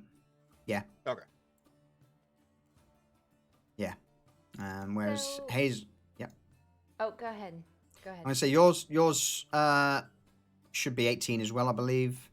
Hazel. Mhm. Yes. Yeah, cool. So I was gonna kind of ask the group because I was being kind of serious about like those harpoons for slowing. Because I would assume Uh-huh. with this being, if you allow us to kind of talk strategy right now, Absolutely. Yeah. Um, So, well, what I'll do before you talk strategy, let's grab a little bit of information. I was about to say I on- was going to go and research the. Yes. So rather than going straight into the strategy, do you want to spend a little bit of time just trying to find out a little bit more about a deep dweller? Yes. Yes. Yeah. All right. So what we'll do is, Frank, what's Yeah, your well. plans for the coming days? I'm going to go to the host tower and see if I can research a deep dweller in their archives, as we've got an in with them at the moment. Okay. In that case, roll me a history check and an arcana check, Okie dokie. and also Shade, my dude. I appreciate those 19 months. I heard Necromancer and came over. Oh, Edgelord. History. Thank you, mate. I appreciate it. Arcana. Okay, so first off with Frank, you managed to, after a fair few attempts of persuading the guards, you are eventually let inside the lower levels of the host tower and escorted to one of their sort of initiate libraries. While you're there, you are under constant watch. You're assigned to acolytes to basically escort you so that you don't deviate, into the more restricted areas. But they also do assist you in trying to find information about the deep dwellers. There's a lot of folklore and fairy tales about them in regards that they are supposedly creatures born of pure evil and malice that seem to only want to consume and destroy. It has no fear, and it only retreats from combat if all of its tentacles are severed. Now, that's one of the main things that you seem to pick up, that if you manage to sever all of the creature's tentacles, it will then try and flee. Or should you damage the creature's eyes. They are incredibly hostile and fierce creatures, very territorial. And again, from the annals that you read, it seems to be that the deep dwellers believe that the entire ocean is their territory, and their only main competitors seems to be krakens or other deep dwellers. Any strengths or weaknesses? Strengths and weaknesses. So with the history, you would know that they are resistant to bludgeoning, piercing, and slashing from non-magical weapons. They are immune to lightning, poison, and psychic damage. And other history books state that they can't be frightened, can't be paralyzed, poisons never seem to work, nor has any charm spells or things of the sort. And they regardless of, with them being a deep ocean dwelling creature, you would expect, similar to something like an anglerfish, that they have got blind sense. Mm-hmm. can they be slowed, or what's their kind of speed in their habitat? They are very quick, but that's due to the fact that they are fucking massive. Okay. You will not be able to outswim one. Let me put it that way.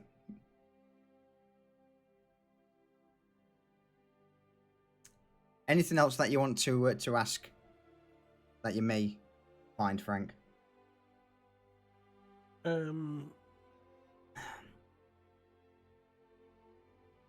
Any element that they would attack with? So again, they seem to be a creature that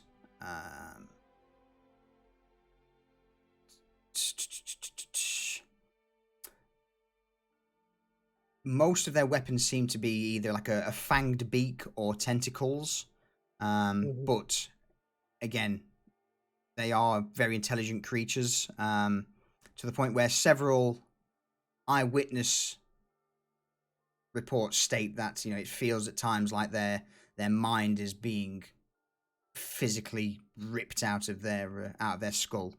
And again, footnotes basically say that it could potentially be psychic damage that they deal.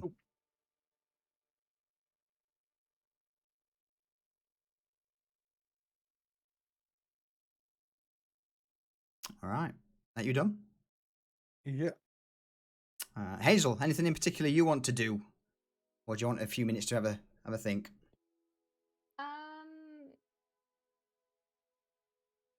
Is there so with her being kind of proficient in nature, can she just kind of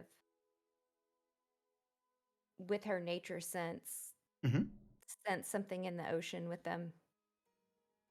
I don't know. That's just kind of random. That's vague as fuck. No. Okay, good. Give me I kinda figured something. it was. Yeah, give me something to work with.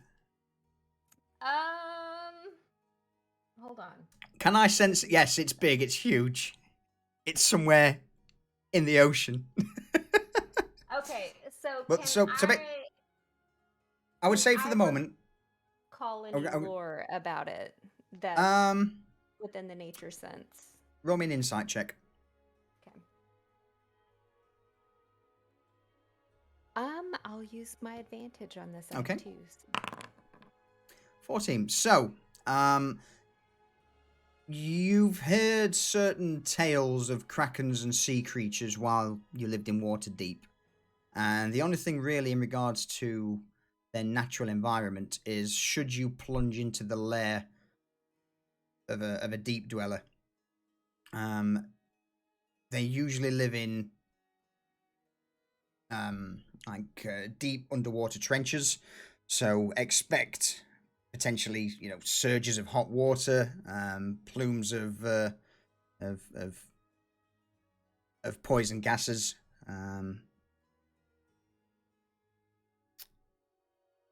That's really, it's again the places that the deep dwellers make their lair is typically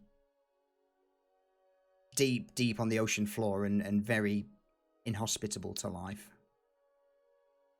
So she's going to kind of recall this to the group and say, is there things that we need to do to circumvent the gases and it being inhospitable?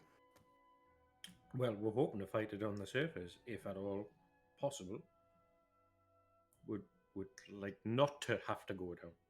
But knowing that information, Mitch is going to get find all the sea charts and see if he can map out any and all known sea ravines and shipwrecks, Okay. known sightings, and Yeah. see if he can at least map out somewhere that is more than likely going to be at least close to its lair. Roll me a nature check and a history check. But due to Edoris's, what's it called? Navigator, I'll let you roll it with advantage. Yeah. We say nature. Yeah, nature with advantage. Okay, 15. 15. What was the other one? The other one was history, but just roll that straight. 19. Okay. So with the maps of the waterways and trade routes out of Luskan, there does seem to be. Let's bring up the Luskan map, shall we? Nope, not that one.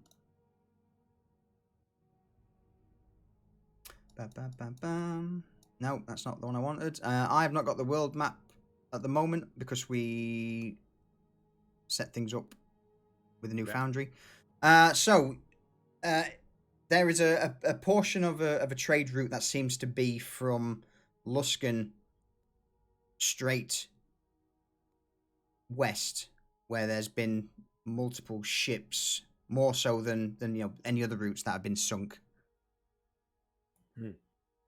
And having spent you spend about an hour and eventually manage to pinpoint 3 possible locations where multiple trade ships have been reported missing. Perfect. We Any have other questions? and we have insight on like what would bait it, like that ichor. So again, this would be something that Frank would have learned in the library. But yeah, they're typically drawn to basically large creatures, like other large creatures that they can feed upon. Mitch, you need your potion.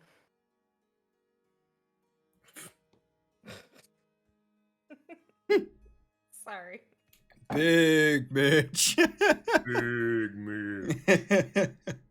So yeah, again, apart from the only other thing is that there's tales that every 200 years deep dwellers surface, and they stay surface for 7 days, but that's an unconfirmed superstition.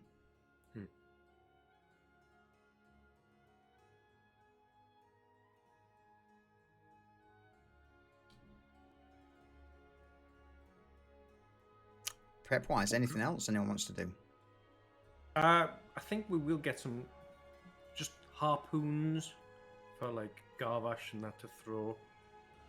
Okay. Just to like anchor like the ship to the creature.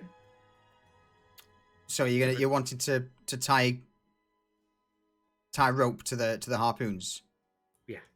You are aware though that's through Frank's information that the deep dweller is immune to all non-magical attacks. I don't want them to hurt. I just want them to hold them there. But you said At least- resistant, not immune to non-magical. Let me double check. It won't hit him. Oh no, you're right. It's resistant, not immunity. So yes, it will do reduced damage, but it's not completely immune to damage from non-magical. So yeah, Yes. just to stick them and hold. Yes. Yep. Will that slow it? No, not likely. But like if it's trying to escape, just scoots like pull us. If it tries to just back away, then it's not going anywhere. Blackburn, I'm muted, if but it yes. tries to dive, we're then going with it. If it tries to dive, we're cutting ropes. Or we're going with it.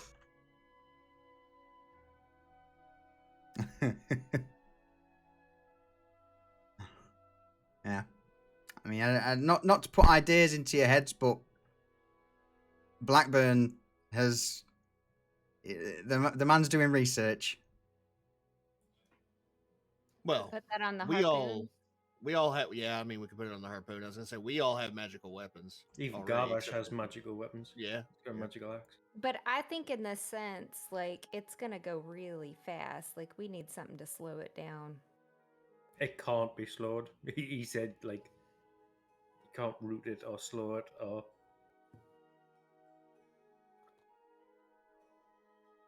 It's a case of we bait it to us and do our best to kill it, and if it runs away, then it runs away. I'm down with whatever you guys want to do. Hazel's gonna get in there and swim her damnedest. Eyes and tentacles. Eyes and tentacles, yeah. well, that'll cause it to run away. Yeah, but then it won't be a problem to Luskin anymore. Yeah. True. And the tentacles are still going to be floating on the surface, right? Yoink. Exactly. Anything? Alright. Anything further? Now let's Yeah, shit or the- get off the pot. Yeah. I'm going to set my floating resistance psychic. Okay. Totally forgot you had that, son of a bit. So that's state. Yeah. All right. Let me bring that up quick, 'cause I haven't got this important found you, so I'm going to be free rolling it. All right then. with all preparations made, you begin to scour the docks for ship. And the vast majority of the ships now all seem to be, or the largest ship you can find seems to be a somewhat well-maintained sloop of the fishermen. You know, bear in mind, Luskan now has no fleet, no armed warships. Orlais brought the entire Luskan fleet out to meet you. And in the meantime, the others who did remain have fled into piracy on the open waters. One of the fishermen is willing to sell you his boat, but the price seems to be incredibly overinflated for such a small vessel. How much does he want for it? Well, if you're wanting my livelihood, 2,000 gold. Are you Huff and Varnish? Well, look, I've got to make it worth my while. I've got 7, 8, 9, 13 kids to feed. Yeah. And if you're taking me, you know, can't fish, can't feed, 2,000 gold. 13 kids? Bullshit. That's fine. You leave him to deal with the sea monster and we'll just go on our way. 1,700? How about this? How about we rent the ship, and if we lose it, we'll pay you 1,500. Can I at least get like an advance so that you know, so you don't steal my ship? 200 gold. Sold. Rented. Yeah.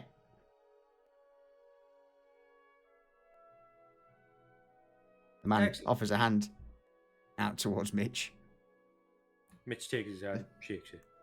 The faint whiff of rotting fish washes over you as he grins widely. Bear in mind, he's only got about 3 teeth there. He's like, oh, that's brilliant. When it's Oh, two, God. 200 gold. She's all yours. Just a few things. Is any of you lot good with a hammer? Why? Oh, it's nothing major important, but you may want to check like some of the main planks in the bottom because there's a slight leak. But as long as you bucket the water every hour, it's all good. Oh my God, the ship is a piece of shit. Can we shove something in the hole? Yes, probably. I'll see what I can do.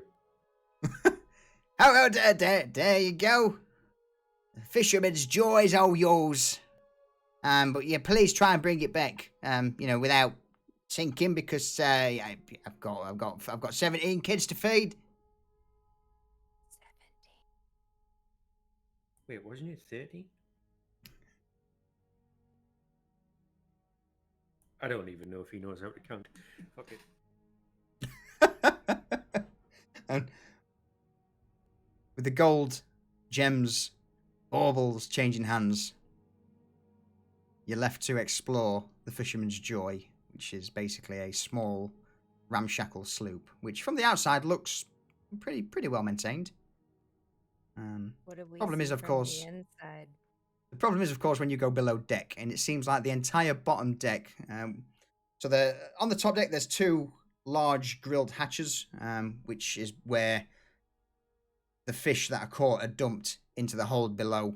And as you step into the hold, while it's completely emptied, the wood has been untreated for years and has started to rot, with multiple planks now incredibly weak. And water just, again, slowly dripping in through through multiple gaps. Mitch, What? Mitch, are you seeing this? My brain is currently melting. Don't talk to me. Are we wanting this to sink? Because it mean- looks like it's gonna sink. I mean, would be doing it a favor if it does. But for right now, we need to keep it floating.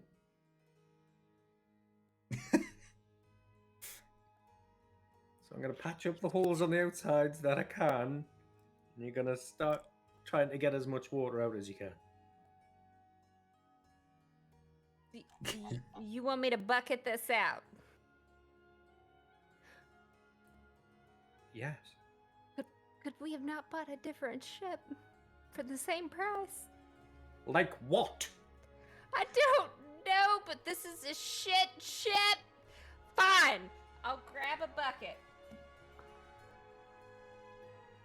Booger. Just then you hear- Grabs the bucket. Stupid. We should have brought the bucket man.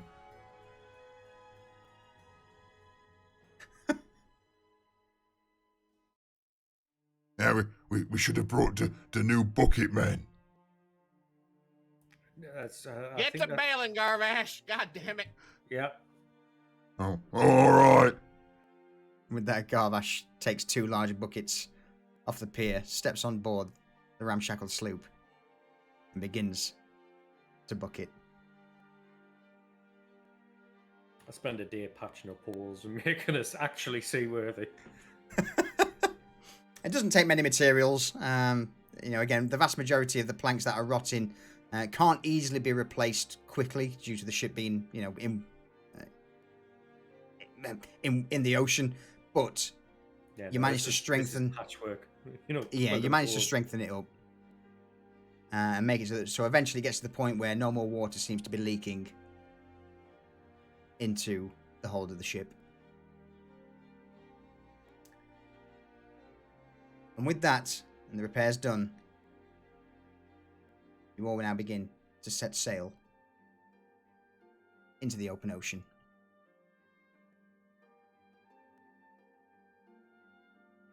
Roll me a history check with advantage. Not history, sorry, nature check. I can do that. Go for it. 23. So as you all begin to huddle round the map that Mitch provides with the 3 locations, you all eventually seem to settle on heading towards the central of the 3, where there's a few more ships that have gone missing than the rest. And eventually, after I would say just over a day's sail, you make it to the open waters.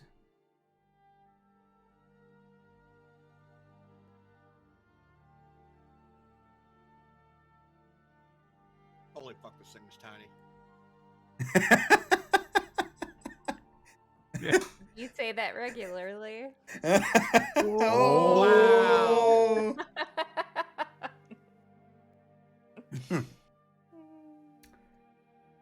Yes, I'm proud of myself. It's about midday, and eventually you reach the point. The sea's relatively calm, the sky clear, apart from the odd cloud drifting by. Seems to be not the usual place you would expect to find a creature of the deep. What's the plan? Well, I guess we'd get some of these ichor in the water. Actually, Breathing. yeah, killing first, water breathing. Then ichor. Yes, of course. This will take me an hour. Just give me a moment. And with that, Kaelin will begin to cast water breathing as a ritual spell. All right. one by one. I need you all to come and stand momentarily with me. Okay. With a hand on Mitch's head, Kalen mutters arcane incantations. It takes about 10 minutes per person, but eventually all of you feel a slight sense that you know, if you dove into the water, you would indeed be able to now breathe freely for the next 24 hours. I mean, it should be a familiar sensation, right? We've done this before. Correct. Yes. The other benefits with me taking so long to cast it, well, you may have to put a little bit more oomph into it, but your voices should carry to each other if you're within 30 feet or so. What, underwater? Mm-hmm. That's cool. Hey, Garvash, Okay. we're fish people now. Garver. Fish people? Oh, I mean, I've heard of something like that before. Yeah, Bugger stole a shark off one. I did. Yep, I wrote it. Well, what is it? Fish? What is it, Booger? How's it go? I have no idea what you're talking about. Oh, the fish people. Fish people. Fish people. I got nothing, garbage. Yeah, that's it. That's the one. That's the one right there.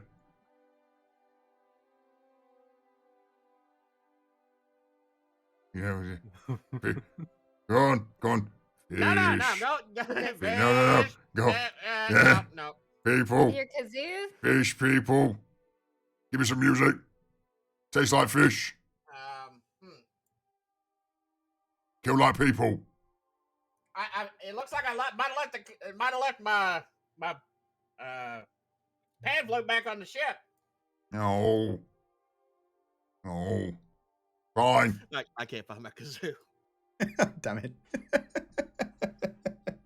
Perfect opportunity. Handed to you for the kazoo. All right. So, with the ritually cast water breathing spell and the ability to now talk within 30 feet, is there anything else anyone wishes? Any preparations before you scatter the ichor of the Umbra Fang into the ocean? Make sure everybody's ready with one harpoon. So when it's in range, everybody just throw a volley of harpoons. Oh. Holy shit, Um, Blackburn.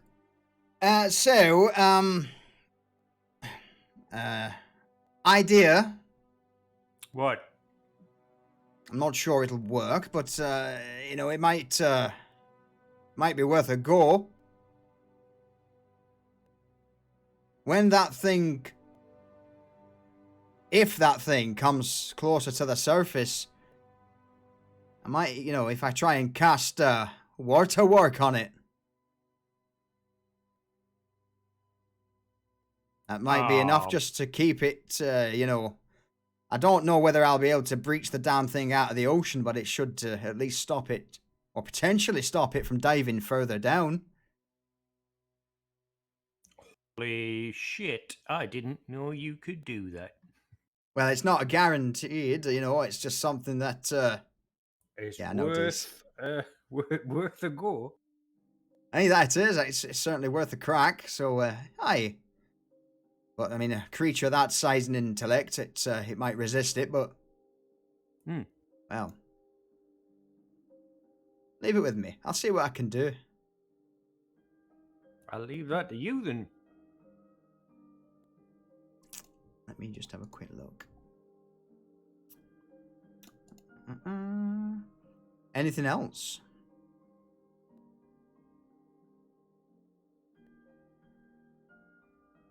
Booger smash. Booger smash. It's worth a cracking. That's certainly worth a cracking, that. So, all right, well, I think I'm ready. Garvash, Kalen, are you ready? Yep. I'm good. Ready to You ready to eat a crump 'em? tentacle. Yeah, I'm ready to crumple 'em. Let's go.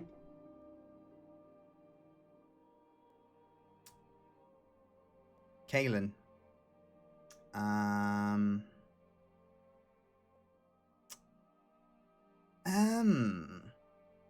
Well, look, considering, Vincent, that, you're able to make it float, if worst comes to worst, I could potentially cast Tidal Wave to bring it back, or pull it closer to us, or move it around if the need be. Perfect. On our mark then, I guess. Absolutely. Ready when you are, Mitch. Mitch grabs his spear, bangs it on the deck, extends it. I was born ready.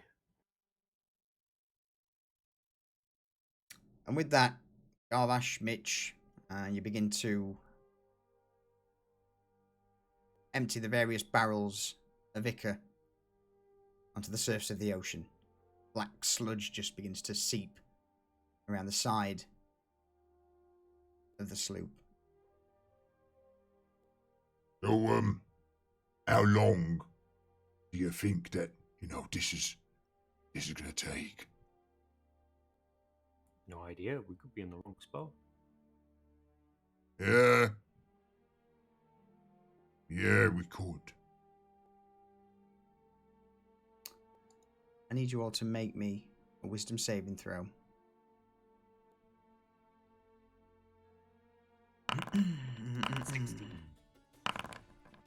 21. Hold on. You found it. Hey!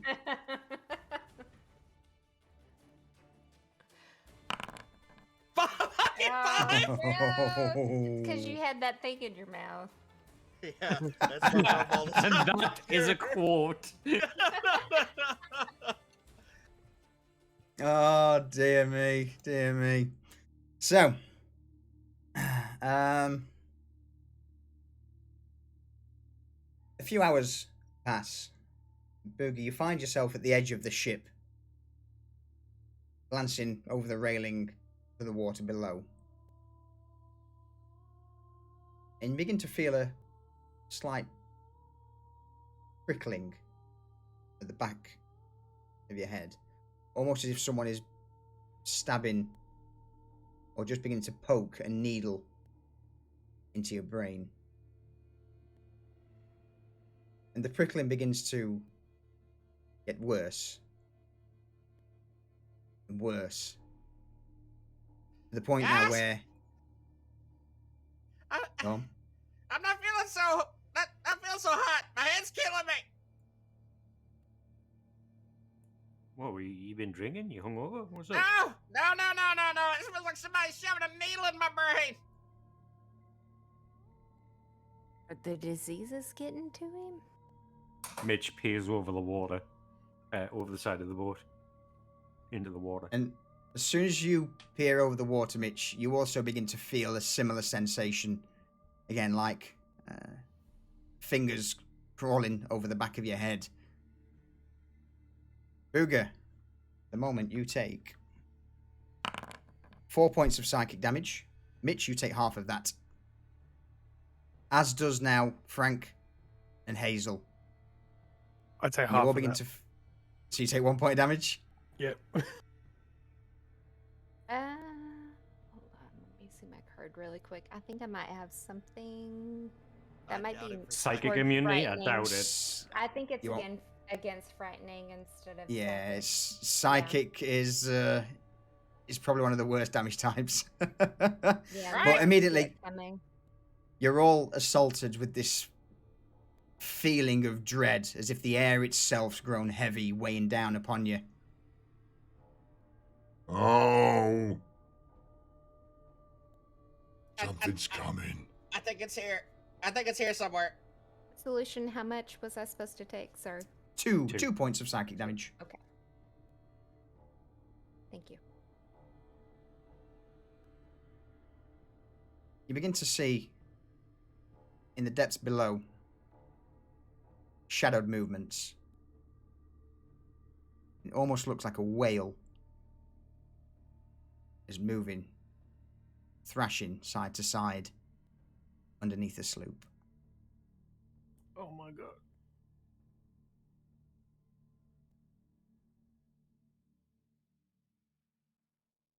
Doesn't take long before you can see the first tentacle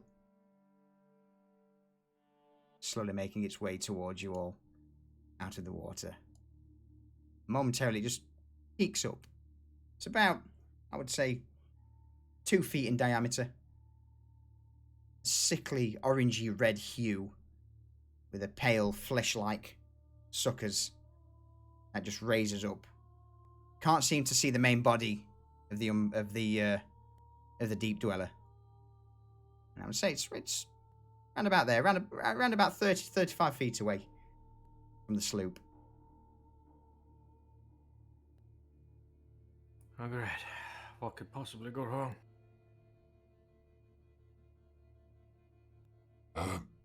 Mitch, Yeah. what do we do? Just wait. Okay, waiting. With that, a second tentacle begins to creep out of the water about 80 to 90 feet away from the first one, this time in front of the sloop.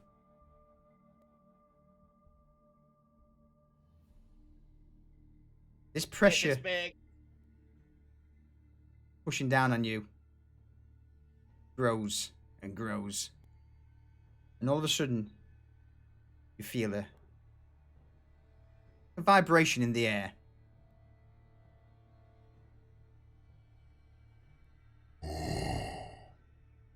Steps into my domain.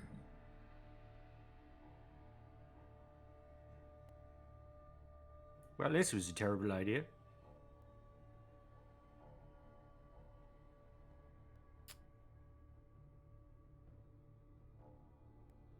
Food. Or offering. Offering?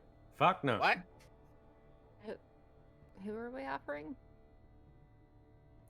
Big dweller probably works for fucking what's her face, right? We're Please food! don't Come mind get me. us, you piece of shit! A third tentacle comes out of the water on the opposite side, the port side of the fishing sloop.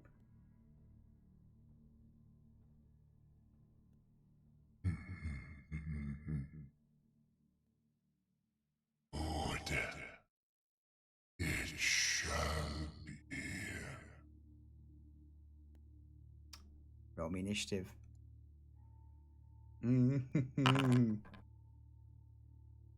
Fuck.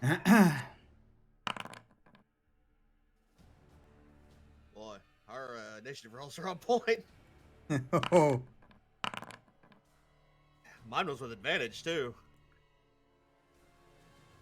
That was mine. oh. So, let me zoom out a little bit on the old Twitch. At this, the tentacles now begin to extend out even higher into the air to the point where they're about 40 to 50 feet before whipping back. A massive explosion of water rocks the side of the sloop as the deep dweller shows itself. I have a quick question. My way. Where'd my fucking arcane missiles wand go? Good question. I will put Probably it back didn't in. transfer over when we. Correct. It didn't. I'll put it back in for you. Bear with me.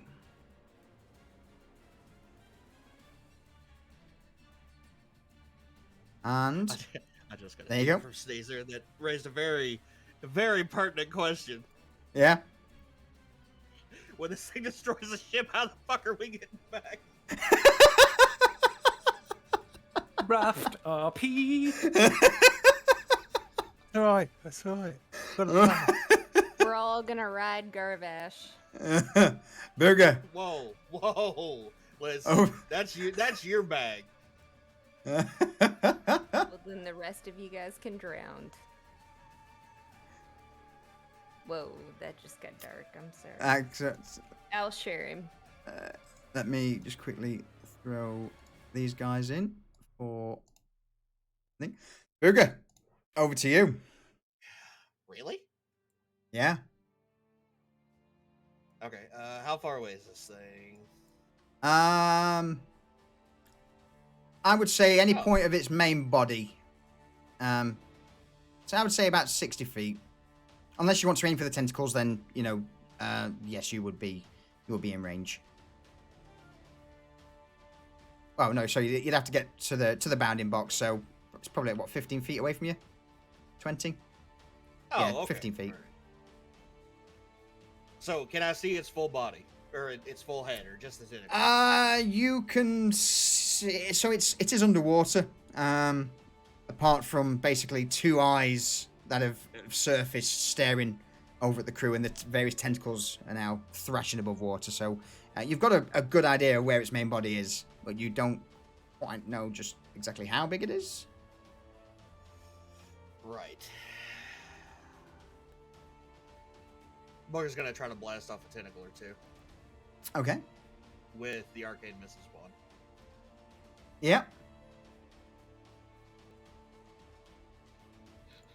So that ability. Yeah. So you're aiming straight at the tentacle. Magic missile. Yep. Hits.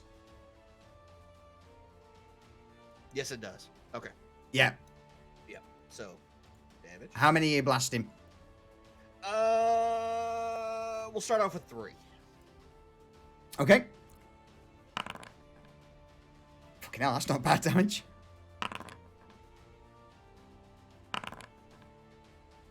Pew, pew, pew, pew, pew. So. Ba-ba-ba-bam. Just double check. So it's 1d. So it's only one of the rolls, mate. It's 1d4 per charge. Oh, so why is it coming up at 3d4 plus 3? It's a very good question. Let me just double check quick.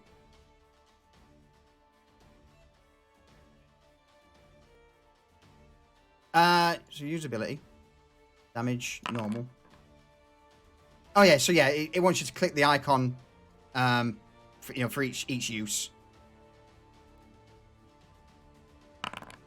Okay, no, 3d4. Yeah. Fuck knows. Yeah. It's a very good wand.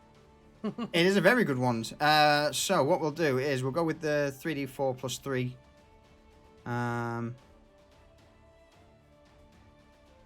What level is it cast at? Yeah, it should only be cast at level 1. Alright, I will, for this thing, I'll just take it as the 11 damage. Okay. So, as the wand erupts, purple bolts of magical energy are just erupt into the air around Booger before slamming into the closest tentacle. You just hear the creature howl as one of the tentacles pulls back slightly.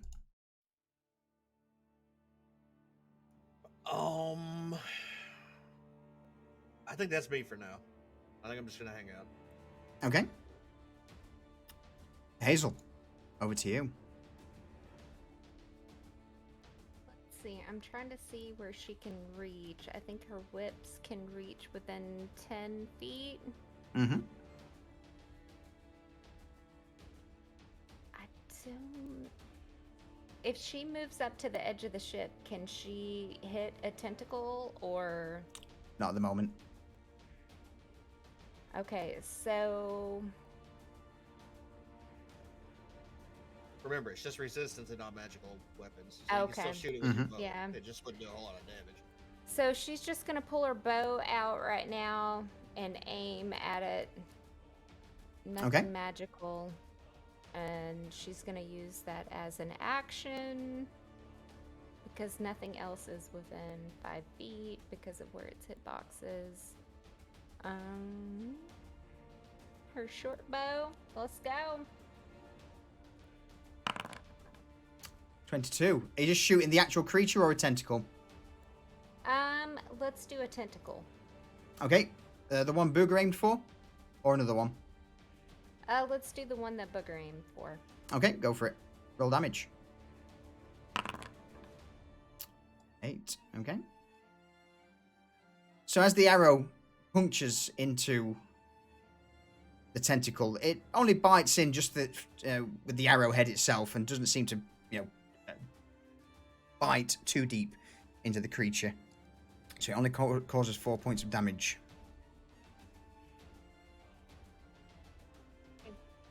So with that, Hazel, I mean, she can't use her whip, anything else, because she's not within reach, is just gonna yell, "Let's get this thing out of the water!" And then be done with her turn. Okay. As a legendary action, having one of its tentacles focused, the voice echoes in your mind once again. I will drag you to the depths for your insolence. And the creature thrashes forward. The tentacles burst around the ship. And one of them slams towards Hazel. Does she see it coming? It's a pretty big tentacle. I would say yes. I don't know. I would say yes. Good deal. In fact, I'm going to show no mercy. Let me. Oh wow, solution. Nah, just going to roll. I'm going to roll these. I'm going to roll them publicly for this. Okay. That's the hit. Yeah, that's definitely gonna hit. So she's gonna use her uncanny dodge on that one. Okay. Plus 17. Yep. Yeah. All right. Uncanny dodge. So that's half damage. Yeah. Yeah. What is it? Please be a low. There's your damage.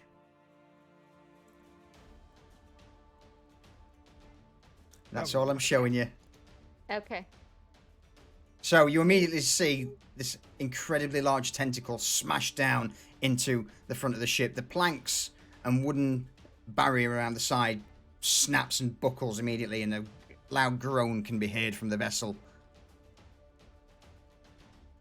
You're caught, Hazel, with the sheer weight and force of this tentacle, which is not to be sniffed at due to the size and speed of the creature.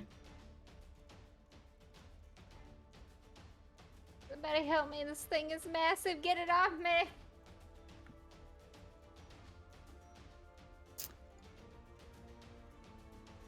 And as its actual turn, the Deep Dweller looks towards those gathered. One tentacle breaches the water, reaching for Garvash.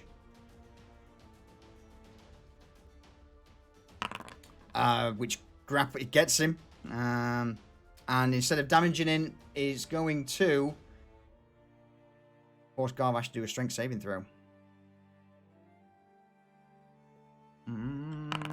Which he fails. So the first tentacle breaches the water and quickly wraps around Garvash and launches him high into the air. And you just hear Garvash just... Oh, he's got me. That's fine. That's fine. I'll be down in a minute. Before that, the tentacle, with its second action, will begin to constrict.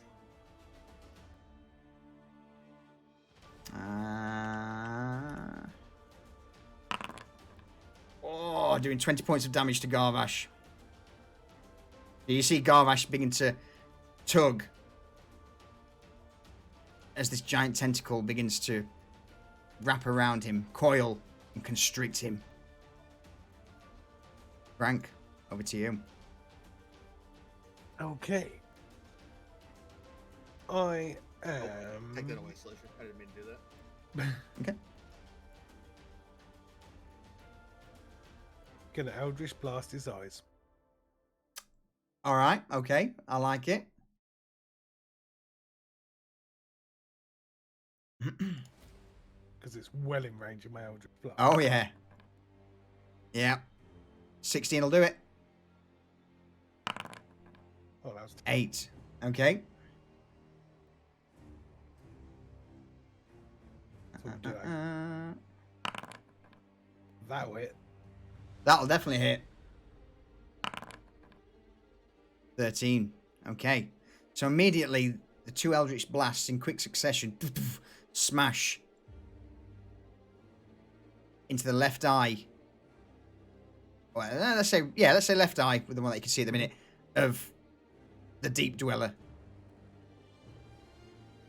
An inhuman scream echoes across the water as it turns its attention to Frank. The eye now beginning to bleed slightly with blackened ichor and eye juice.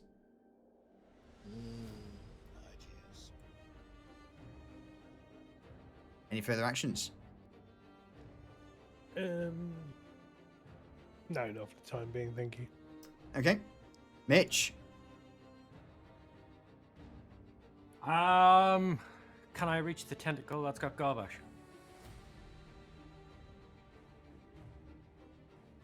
With Edoris extended. You're muted. Oh, my bad. So you may not be able to hit Garvash, the tentacle wrapped around Garvash. He's about 30 feet in the air, but you would be able to, stab at the base of it or, a little bit higher up. Yeah, that's what I meant. Yeah. Yes. Okay, I'll do that with Idris. And, Okay. 2 attacks.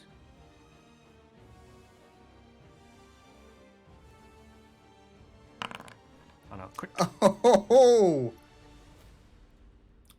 Crit. 22. 22. Yep. Second attack. Yep. 24. Yep. Now put it crit again then. For another 8. 8. So, with Edoris, you puncture it into the base twice in quick succession. And immediately, the tentacle whips back, releasing Garvash. While not severed, it seems for the moment losing strength. And the tentacle just falls down and crashes into the back of the ship, causing the ship to rock. Okay. Are any tentacles in range of me punching, kicking, creeping onto the ship? The one that's currently splayed over the deck would be. Okay. The one that you've just stabbed. We'll spend a key point. Okay. Attack. 19. 19. It's immobile. It's at the moment, so it basically classes as an advantage in a crit. What is it? Crit damage, yeah. Mm-hmm. For 11 damage. What do you do to the tentacle?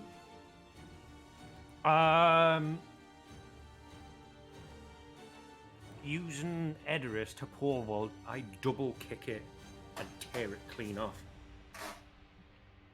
And it goes flying off the ship. With the Monster. tentacle torn asunder with your bare hands, it's launched the port side of the fishing schooner or sloop. And there begins to float. I can't do anything else, can I? Because nothing else is in range, really. I can't punch or No. kick anything. Not at the moment. You'd have to dive in or dive on it.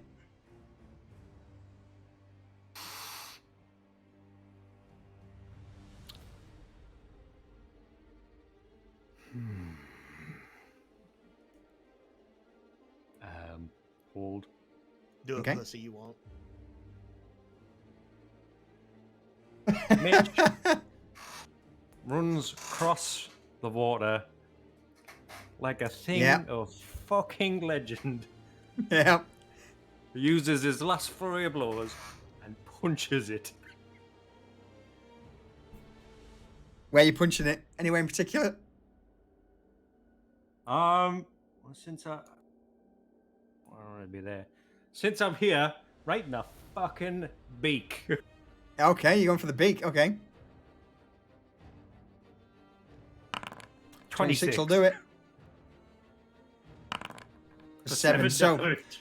as you land your fist into the beak of the deep dweller, you immediately see a large crack just ripple into its beak. Insolent creatures. I am the king of these waters.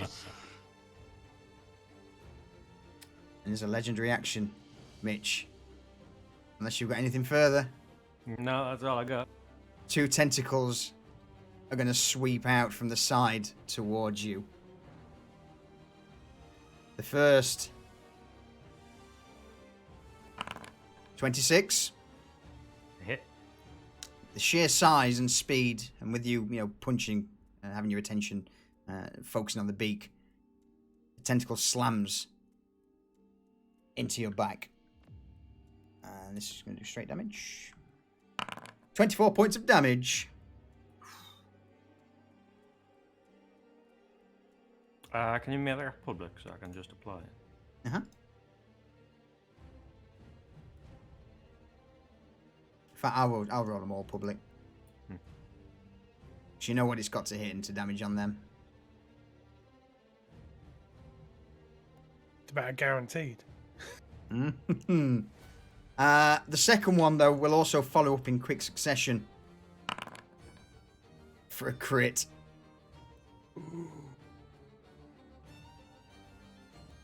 Oh, let me change this up so it's the same stats. That might be easier. There we go. All right, we'll use this instead. Just gonna roll that first. Damage. Critical hit. 37 points of damage. You lucky bastard. Oof. All right.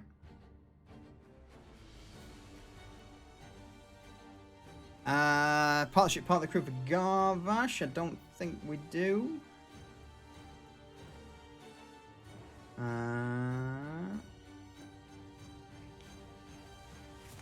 What's Blackburn wanting? Apart from... nope. Must be missing something. So, we'll go to Calum. And seeing this creature just suddenly burst out of the water and speak into his mind, Kalen immediately begins to cast Water Walk on the Deep Dweller. I will make it do a Wisdom saving throw.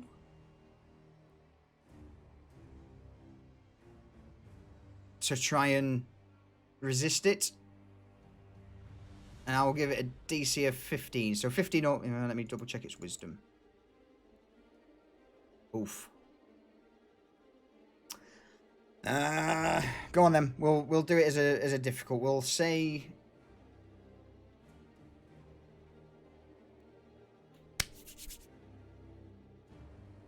Mitch. Yeah.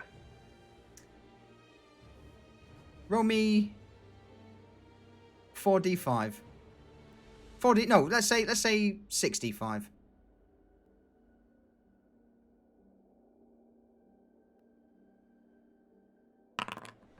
19. So it needs to roll 19 or more on a wisdom saving throw.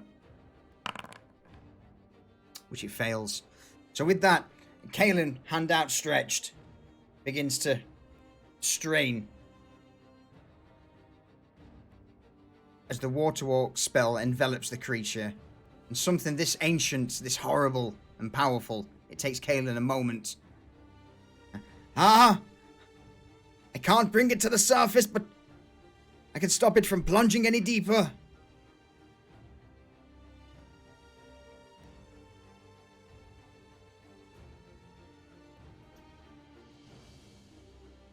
So what we'll do is, if you are going to hit the main body, it's an auto hit. Cool. Okay.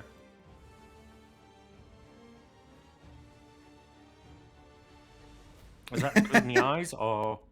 Yeah, so its main, anything on its main body that's not a tentacle is currently, for this turn at least, locked in place. So until it's back to Kalen's turn,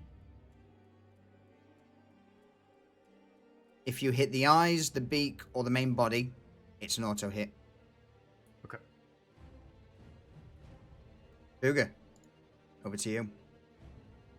As a bonus action, Bugger's gonna fly into a rage. Okay. And he's gonna dive in after Mitch. Okay.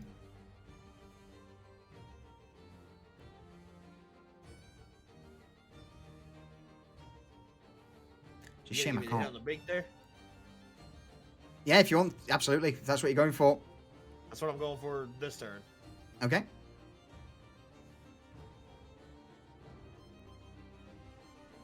Shame I can't. Oh, actually, I might be able to.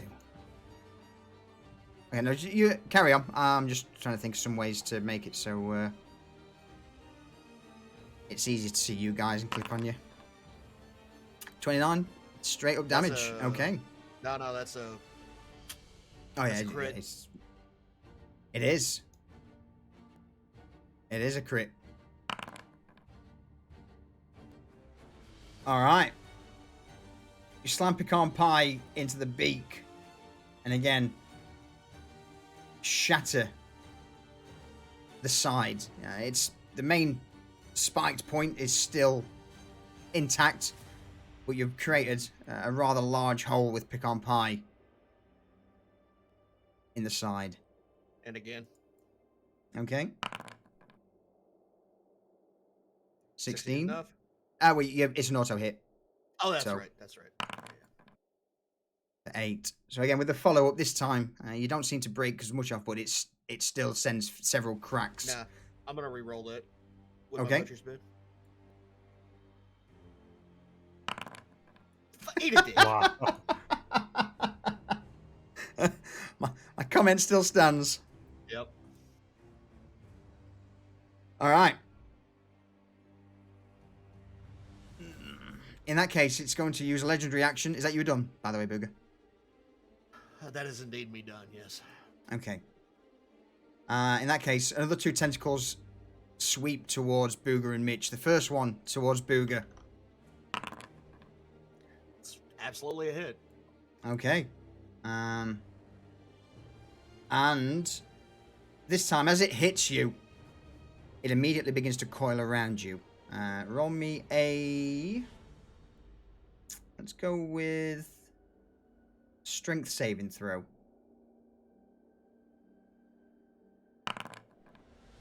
$16. So you try and break away at the last minute, but various suction cups and suckers just keep you locked in place. So you are at the minute grappled by the Deep Dweller. Mitch. In fact, it still hits, so I still need to roll damage. Sorry, Booger. It's fine.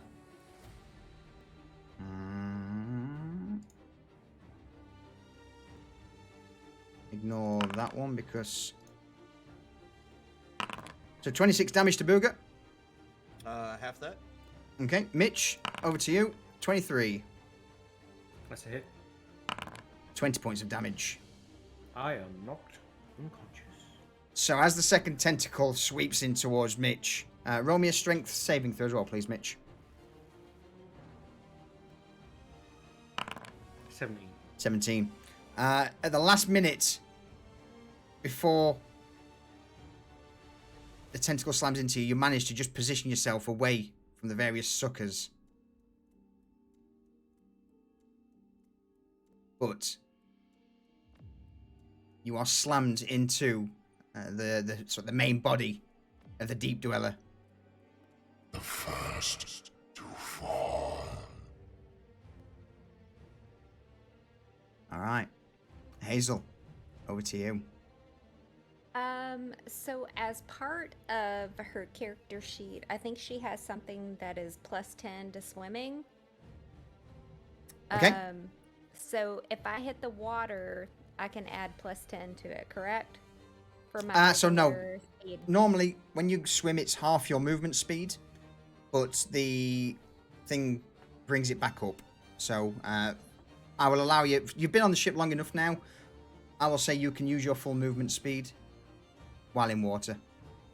Okay, so she's gonna move 35 feet, which is her movement speed, Yeah. and is going to use boarding strike, which would be, what is that, 20 feet? Well, you're well within range of it now. If Okay. you want to just stab it, or if it depends if you're going for a specific. I'm going for a specific location. Okay. So what right are you going here, I'm gonna move right up next to Mitch. For? Yep. Mitch And is then- currently in a bad way. Oh yeah, he is. He's unconscious. So since she's using boarding strike, she's gonna go ahead and use her sneak attack within 5 Okay. feet using the jewel thief, Yeah. and she's going to use her last inspiration on that. Okay. Let me go ahead and target this thing Yeah. and damage. Yeah. And then she is going to use as her bonus action, she's gonna rub some beads. All right. Okay. Roll Mitch. Okay. Let's find those beads. /R2d8 plus 4.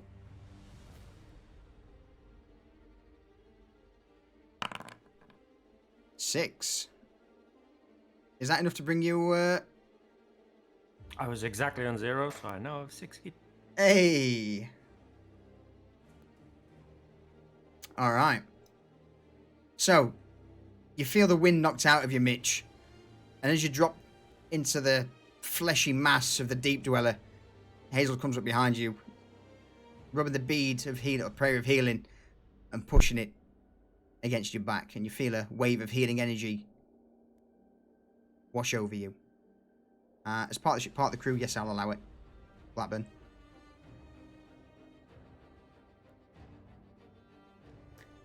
Any further actions, Hazel?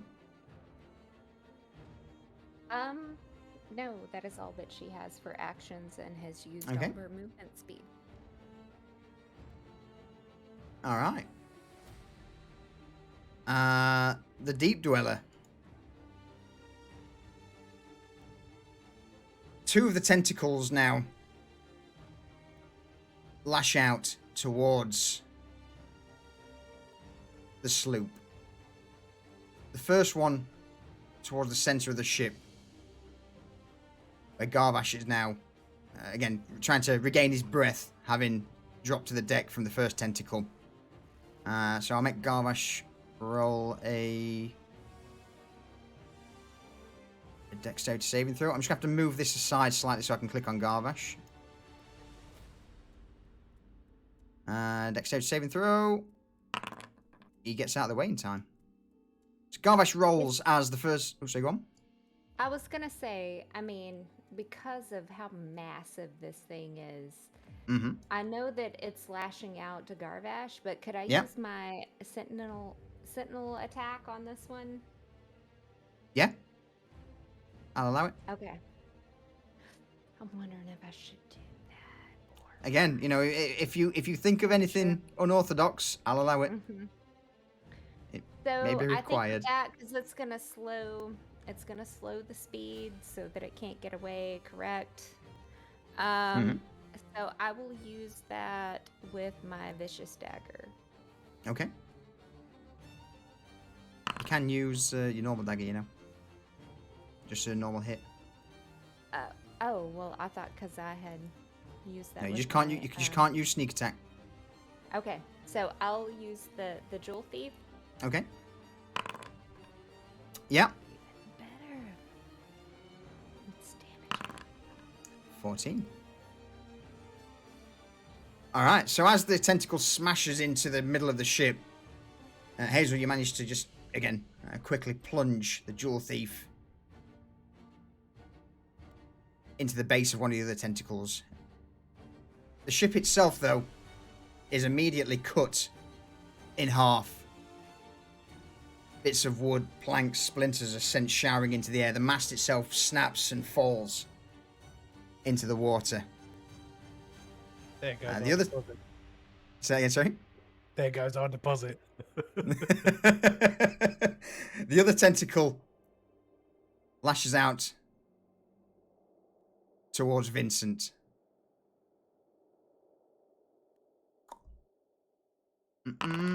Crits Vincent. Gee, you motherfucker. How Why- dare you? I know, man. Oh. Let me just quickly roll that and get rid of it. Damage. Critical hit. 42 points of damage. Holy. Oh. Mm. Oh. Let me... Oh, God, fucking... It's the only thing about Foundry is I can't multi-select tokens. That knocks Vincent to the ground. No, we need him. It knocks him down to the ground. Fear not. Already. Frank, over to you. Now he is like the whole creature until the next turn has a movement speed to 0, correct? Okay, correct. Okay.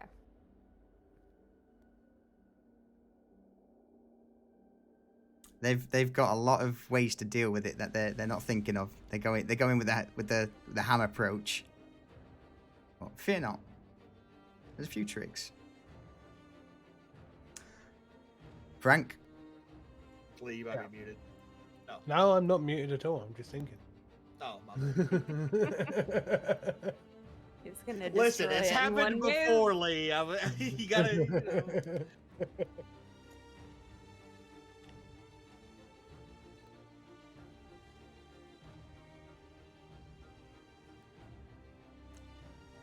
Right. I'm just gonna do things. I'm gonna bring Calvin in Okay. and stabilize Vincent. Okay. I'll let you do that as a bonus action. Oh, nice. This is a fun spell. So with this is at the minute a pretty hefty boss battle. Mm-hmm. Against what is pretty much a kraken. Okay, so the Krakens just split the ship in two. In half, yes. The ship's still floating. Bear in mind, each round 6 seconds. So at this minute, the tentacles just smashed it through the center of the sloop. That's fine. So the tentacles are about deck level on the ship. Correct. Gone through the ship slightly. Correct. Right, I'm going to run up the tentacle, Yep. straight up towards its eye. My Yep. full movement, Yep. which would also help if I moved. And then I'm going to blight its fucking eye. Oh, okay. Okay. Wait, doesn't blight remove all moisture as well? Yeah. Oh.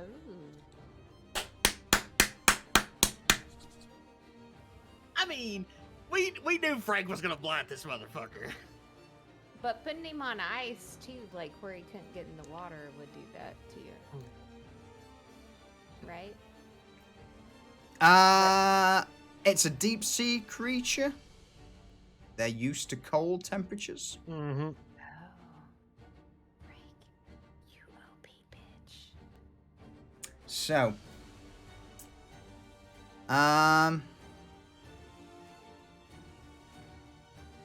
Constitution saving throw. Yep. DC 17. Okay. Let me I roll. thought that was the Constitution saving throw. I was like, God, Oh! 49. Takes Oh. 49 damage. Oh!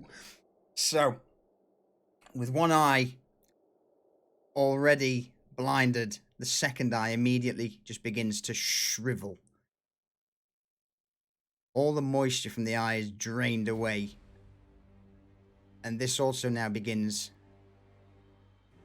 to travel along the nerves and blood vessels of the eye. Frank, roll me another damage roll. Oh. God bless you. 38.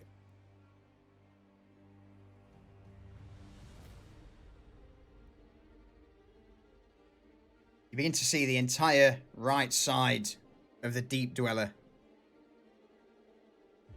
dry up.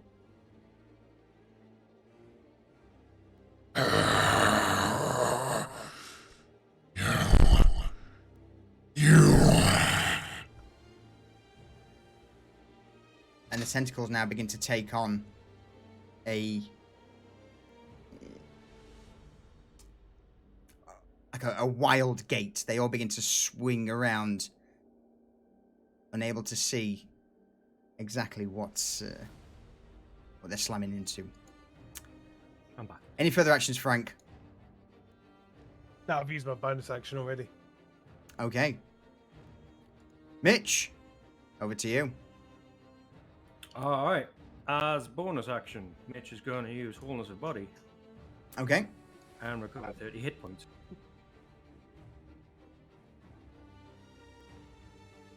Lupus Emperor, thank you for that follow. I appreciate it. Welcome to the crew. Welcome to the crew. And then, as an action, he's going to use 5 foot of movement to stand up. Okay. And then he's going to start stabbing with Edoras. Anywhere in particular, or just Into the body, the meaty flesh of into the the thing. meaty flesh of the Deep Dweller? Okay. 13. You see, there's 13. It's It's an automatic hit on the auto body. hit. Correct. At the moment in time, due to it being immobilized.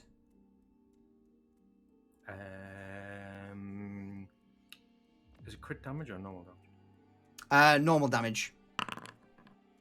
14. Okay. 14. I'm going to spend a key point. Let's turn that into a stunning strike. Yeah. All right. DC.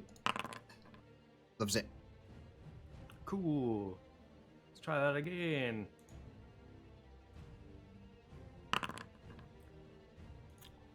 Auto hit. For another 13. We'll spend a key Okay. point.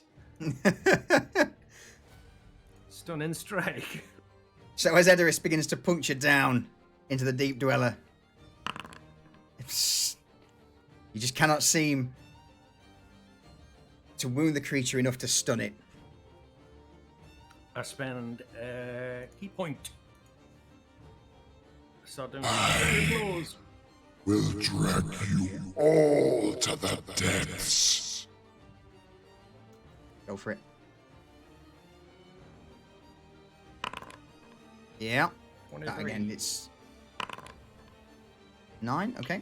For 9 damage. Badly injured. Can I? No, you gotta press the attack button. Might as well. Okay. Yeah, you are. That's the only frustrating thing at the moment. For another 8. Another 8. Okay. Boom. And I shall end my turn. All right. In response to this, Vincent, no partnership, part of the crew for Garvash or Kalen, with his last ounce of strength before passing out, Vincent, just move this massive thing out of the way. will cast Mass Healing or Mass Cure Wounds. He'll get it. There. Nice. Bless him. With an outstretched hand, Kalen mutters, "That thing was certainly a rough one. Bring it down, please." And it is 3d8 plus his spellcasting ability modifier. Bear with me.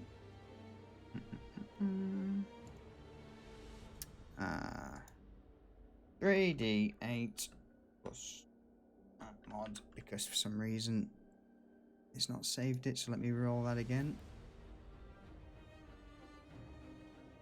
Alright, healing. 23, so everyone within that circle regains 23 HP. That was a really good roll. That was a really, really good roll. Solid. And with Does that, he regain 23 as well? Yeah, he he's in the does. circle. Okay, I just He wanted to make does. sure. With his last ounce of breath, the healing spell ripples out from Vincent's hand.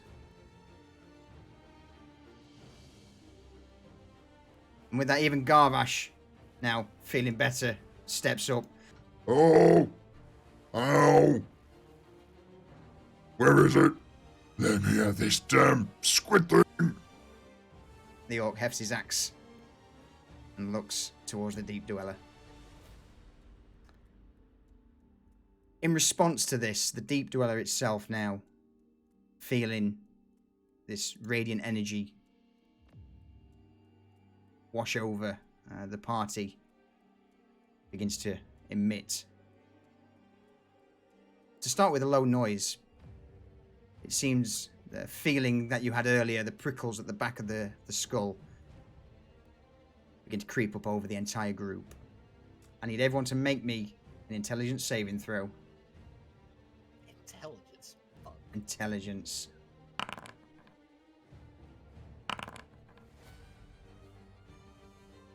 I ain't gonna use my advantage. Yeah. I should have, yeah. I mean, if you want to use your advantage, I'll let you roll another dice. Yeah, I'll roll my advantage. Because I was expecting you to roll for advantage on that one, to be honest. I forgot about it, honestly. Okay. I don't have another one. What'd you use advantage on before? The attack, one of the attacks. Yeah, one of the attacks and then one before. I had two. Okay. Alright. In fact, no, I will Okay. give you one back because you used it when you didn't need to because it was already an auto hit. Yeah, I think Damn. that's right, yeah. Okay. Okay, so do you want me to just re-roll with advantage or just roll normal? Just one more roll one more time. time? I'll take the 5! Hazel, roll again without advantage. Just roll a normal. Okay. Just one dice because you've already rolled your 19. All right.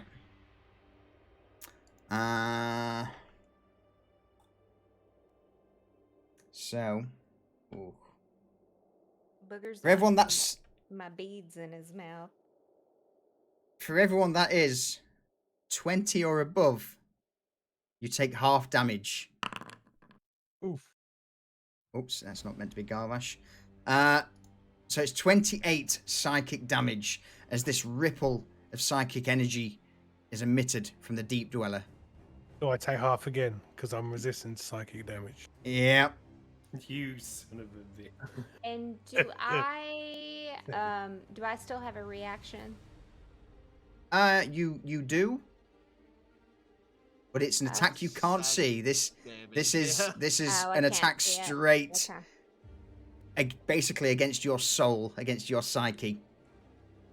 Booger and Hazel. The world immediately goes black and your vision fades, blinded.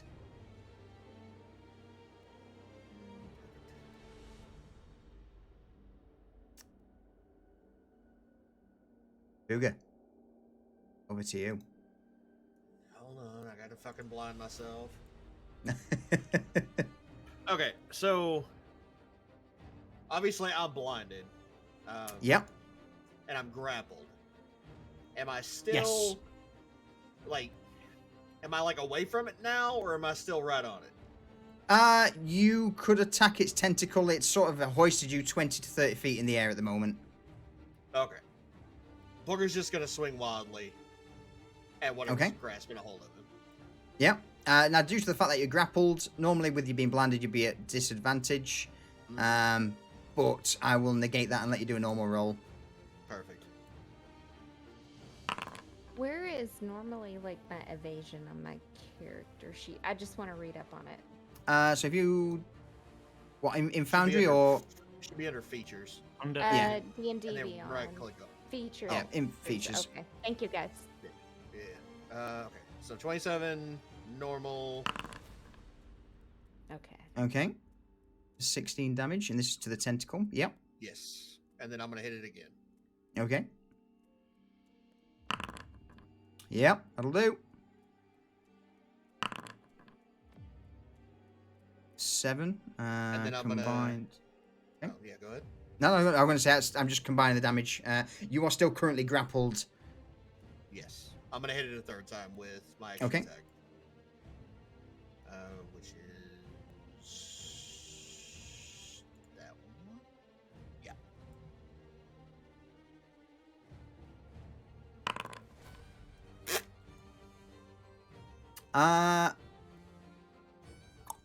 No, not enough. Sadly, it's not Yeah. enough.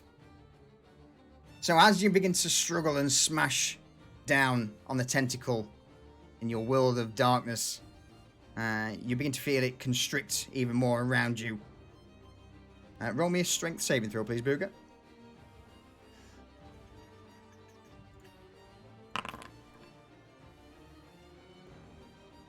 $24. In that case, that will reduce the damage. So as you fight against the tentacle constricting around you, instead of it doing 6d6, it will do 3d6 to you. There you go. So, 20 What type points of damage is that? bludgeoning. bludgeoning. Straight up bludgeoning. 10, Okay. All right. And Hazel. Oh, sorry, go on, Booger. then before I end my turn, I'm just gonna scream, I can't see!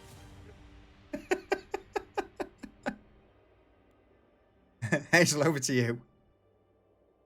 Well, Hazel can't see either. So, but she knows kind of before she lost her sight where the creature is, correct? Yeah, Correct, under yes. your She feet. hadn't moved. Yeah. Yeah, You stood on it. exactly. Under her, and she knows who's around her. So, and she knows like where she is facing. So she is going to use her sneak attack, her jewel thief, Okay. and she is going to plummet down into this terrible, terrible creature. 28 will do. Yeah. You drive the dagger down deep. So 16 damage from your sneak attack, and an additional 14 from the jewel thief. And then Oh. she is going to, where am I at? As a, do I want to disengage or do I want to take a healing potion? I think as a bonus action, I'm going to take a healing potion. Okay. A potion of greater healing.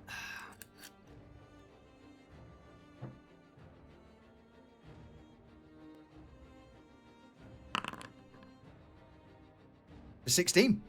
All right. You hit yourself for 16 points of damage as you gulp down the potion of greater healing. And that is it for Hazel. She knows better than to move. All right, there we go. We'll just make that a little bit more transparent as the sloop slowly begins to sink under the surface of the water. Pretty much, Mama. Pretty much. Any further actions, Hazel?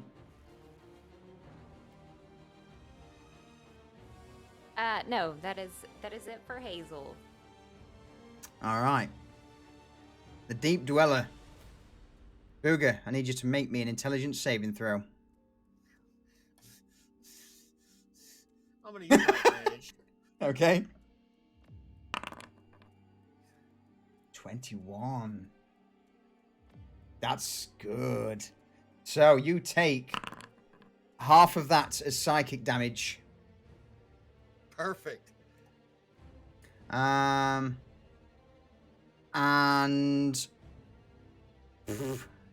lucky. So you took what, 9? It's for psychic, so it's 18. So it recovers 9 HP. So, I succeeded on the intelligence saving throw, right? So I took half. So I took 9 damage. Correct. Okay. Yes, 9 damage. Yeah. All right.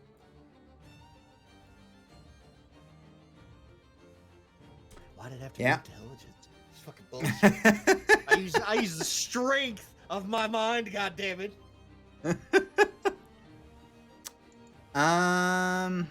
It's not hit its threshold just yet. So, is it second action?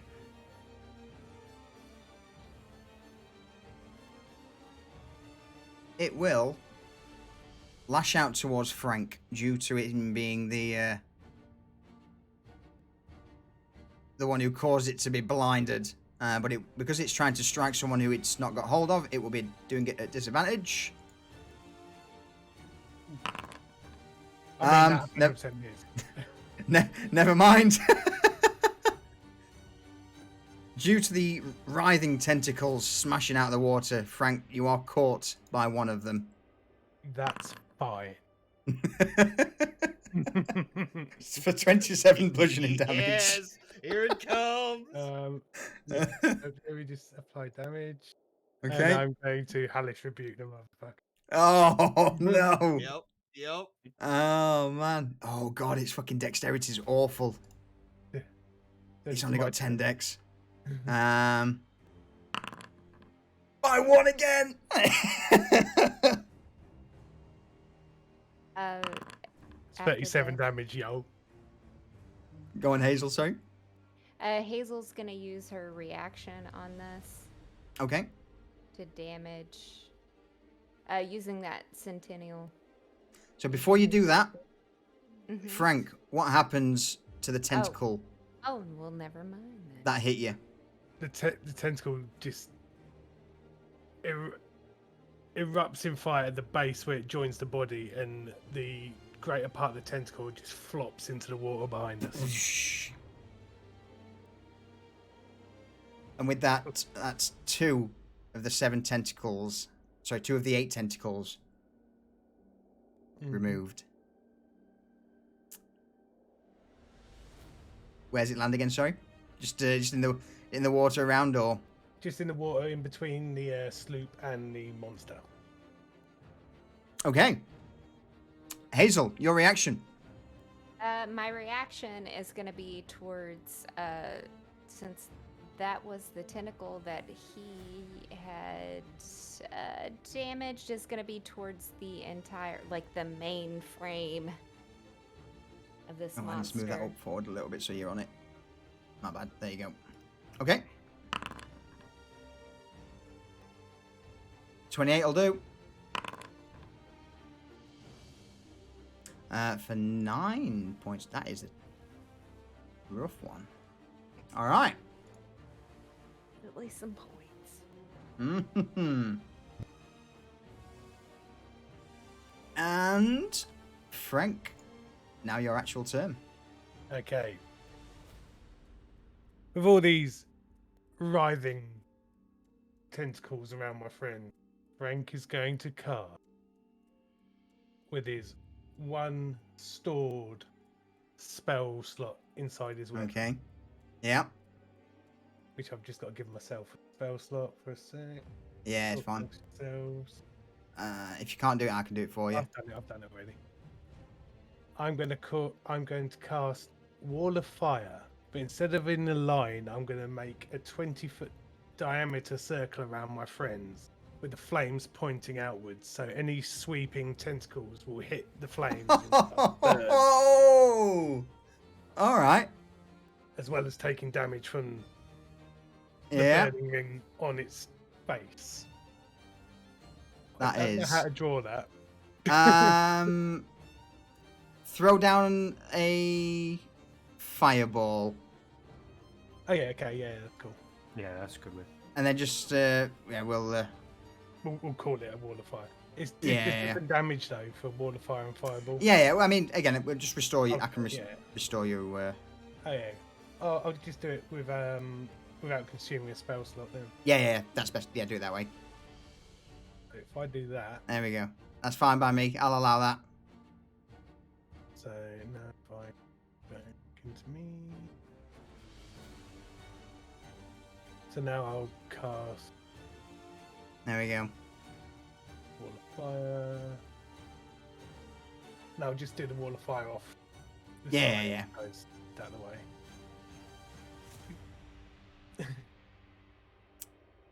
Oh, you smart man. All right, saving throw. 17. Which is the DC. Yeah. So it would be half of the damage. Yep. Roll damage. Due to how slick and wet the deep dweller is, the fire doesn't initially cause a great deal of damage, only beginning to burn the area you've cast it on. But it's still enough to wound the beast.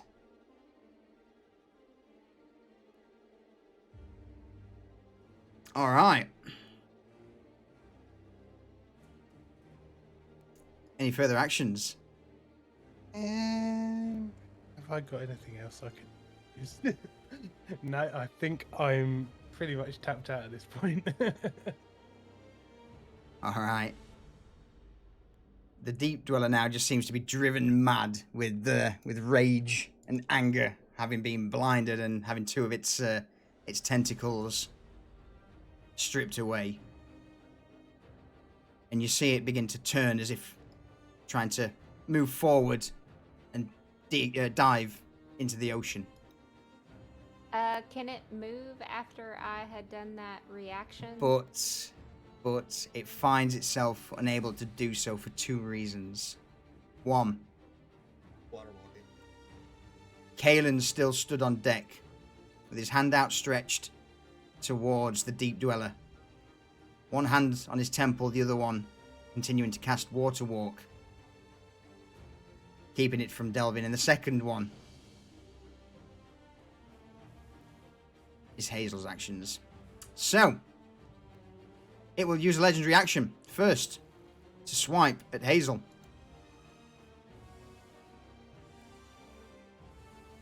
It's currently blinded, so it's at disadvantage. 28. Doesn't fucking matter. Good. It still hits. Tentacle's For gonna 19. take damage, though. Say again, sorry?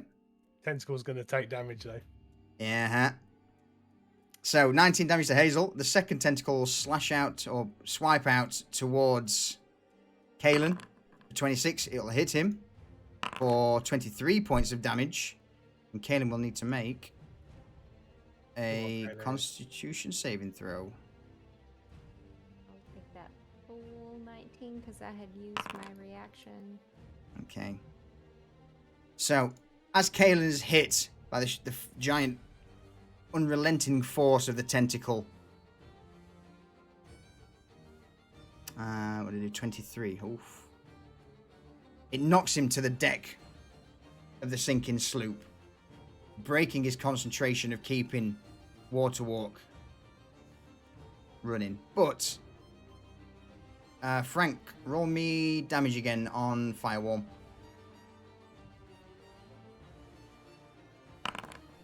18. It will take, due to it moving into the ring of fire, I'll apply that twice for each attack. The raging inferno, the wall of fire, begins to burn through the multiple tentacles as they swipe through it. I believe so, Blackburn.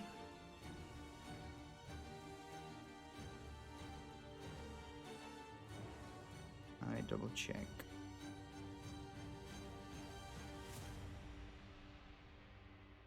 Yes, he can, and he can cast it at 4th level, which he'll cast it at the highest level. All right.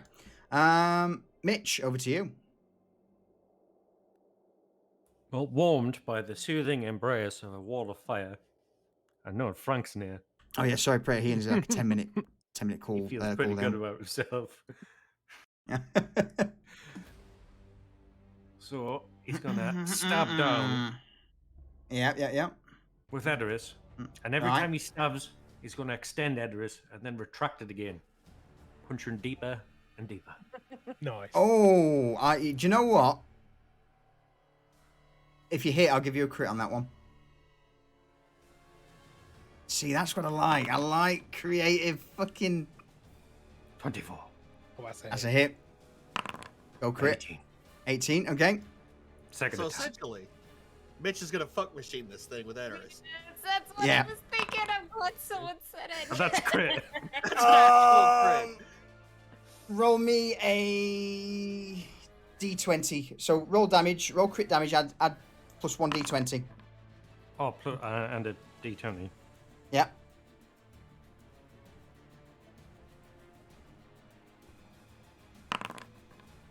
Mm-hmm. 30 points of damage. All right. Okay. Okay. Points of damage. Yeah. Sure. But, as always, it's not over till the fat lady sings, so we're going to spend a key point. Yeah. And we'll start curb stomping it as well. Okay. I'm on flurry of blows. 19. Is enough. 8 damage. Hey, okay. 11. No. Not enough. Not enough. So with as you slam your fist into it the second time, you manage to just... The creature, now free from the water walk, just sloshes to the side, causing the attack to miss. And I shall end my turn. Okay. In that case...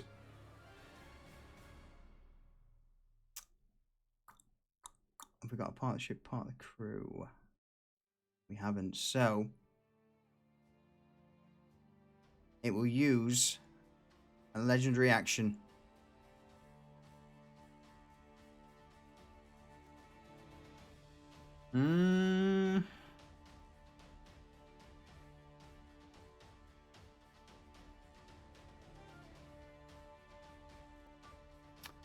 To recharge its psychic scream. All right.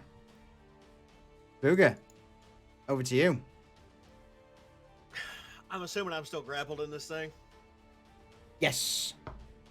Yes, you are. and I'm still blinded. Yes. So- If you want to try and break out, No, just no, run- no, no. okay. No, I'm blind. I can't see what's going on. Booger's gonna keep swinging because he's Okay. enraged anyway.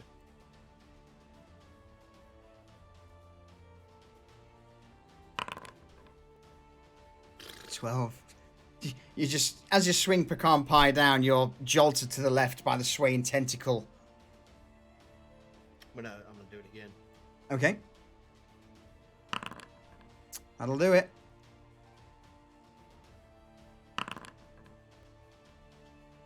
What happens to the tentacle? Well, it's got a And what do you bludgeoning do? weapon. It's not exactly gonna. So Booger hits it, and I guess it shocks it enough that it kind of just lets go a little bit, and Booger just kind of falls back down into the water. Right where he was, straight down. The shockwave And- ripples through the tentacle and just causes it to smash into the water, creating almost like a bit of a tentacled bridge from the sinking sloop to the creature.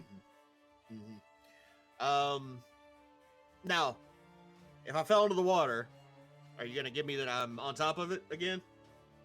Yeah, I'll let you. You fall down, into its fleshy inner mouth part. Yeah. Yep. All right. I'm gonna use my frenzy attack Okay. and attack it again. But now that I'm on top of it, it's a guaranteed hit, right? No, it's no longer held. I'm blind. Yeah, and I'm blind too. Okay. But due to the size, 17 is enough though. That's a crap roll. Yeah, that's a Let 1 me- diesel. Let me roll that one with the butcher's bib. Okay, That's better. that's better. All right. So you hit the creature, and again, a shockwave ripples through the fleshy mass of the deep dweller, and you notice its movements now are starting to slow. The raging tentacles of before are no longer as aggressive as they were previously.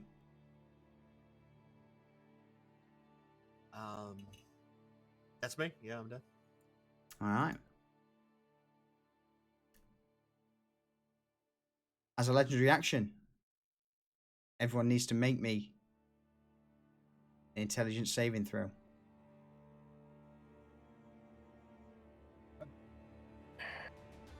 Of course we do. I'm gonna use my advantage, my inspiration. Uh-huh. I believe I've got it.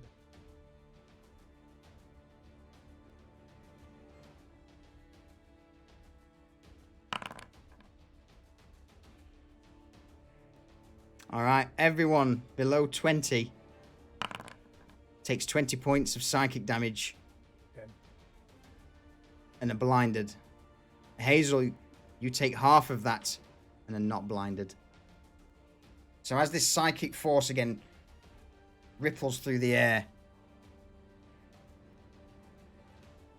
Frank, Booger, Mitch, the sight immediately fades and snaps to black. I was already blinded. Fuck you. Oh yeah, you were still blinded. Hazel's still blinded actually from before, so yeah. Would I be blinded with my resistance? Are you blind? Are you resistant to blindness? No. Is that No. I'm resistant to psychic? It's because you failed it's the damage, but not the That's fine. That's fine. the effect. That's fine. I have to make a Constitution saving throw now Okay. for my concentration on the water Yep. fire. Go for it. Honest, I am. But I do get that advantage because Yes. Warcaster. It still burns. All right. Hazel, over to you. Hazel, still blind, but still knowing where she's at on top Yep. of the thing, because she could feel it move if it moved away. And knowing, she can just sense if anybody's moved, correct? No. It's you're blind, and everyone's currently being tousled and turned. All you know could at the minute I- is there's a big squishy thing below you. So would I know to be able to use sneak attack with a ally being 5 feet within range? I'll let you use it. Okay. I will take it.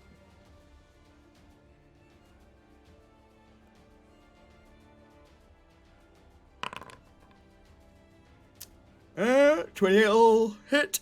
Oh, excuse me. 24 damage. 11. All right, crew. Is it As dead? this is happening, Garvash and Victor also now begin to make their way. Let me just quickly move down so I can bring these guys over. Make their way across the tentacle bridge towards the creature. Give me a combined experience or a combined story of how you all managed to bring down the Deep Dweller. Well, if Garvash is involved, he's just going to run across and just start hacking off any limb that he can. Just I would cleaving them. agree with that. Booger And can't maybe if- see. He's wildly flailing with pecan pie. I would imagine Garvash would, like, as he hacks off a tentacle, just kind of finds a tunnel inside and just rips What? the thing apart. I'm going in. That's foreshadowing, Hazel. No! Okay, Frank drops to his knees and places both hands flat onto the surface of the dweller from the deep, Yeah. and channels Eldritch blasts out of both hands, point blank, flesh to flesh, into the. Into the center mass, like Yeah. ripping through its body. Oh. Can't miss if I'm touching it. And since By Hazel this can't point- see, she's just jabbing up and down into the same spot with a dagger. All of you roll me a dexterity saving throw. Okay. Dead. So, while this is going on, the Deep Dweller goes into its death throes. You know, the various tentacles are flailing around, some of them even slapping around the area where you guys are. Frank, you are hit by one of them, but the force is nowhere near what it was previously. So let's do half damage. Okay. So you are, as you blast into the body of the Deep Dweller, one of the tentacles lifelessly just falls and slams into you from behind. 10 HP.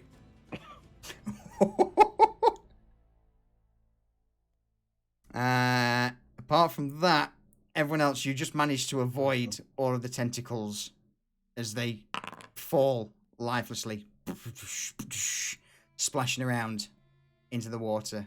And as silence now descends over the ocean, you hear a voice shout out. Problem. The boat appears to be sinking rapidly. Well, shit. Do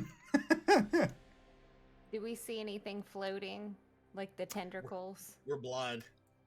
Oh, No. you're right. If so, blindness takes about a minute, and it after a minute or so, your visions do start to slowly return. You know, and or at the minute you're on this floating carcass of the giant Deep Dweller. The sloop itself's probably now up to the point where, again, you know, the tentacles smashed halfway through the ship. Mitch, Frank, Booger, you three would immediately know that the ship is unsalvageable. Okay. Is any of the mast and the sail still there? The mast was broken off and is currently floating on the port side along with the sail. That's good. Use it as a flotation device. I've got a plan. Me too. Let's go. So let me move that down a bit so you can. In fact, what I can do is. Could Kalen push us with a wave on this massive carcass? I've got a better idea. Oh, You have the same idea as me. Carcass raft. no, but There you go. You should be able to it's- click on yourselves now. It's more my shtick. Okay. I'm just gonna salvage sails and rope and shit because we need a raft. Okay. Yeah, you make it. You do that, and I'll do my thing, and then one of the things will work. It, it'll take roughly, I would say, an hour to an hour and a half for the ship to sink to a point where it's too, it's too deep for you to recover anything. Perfect.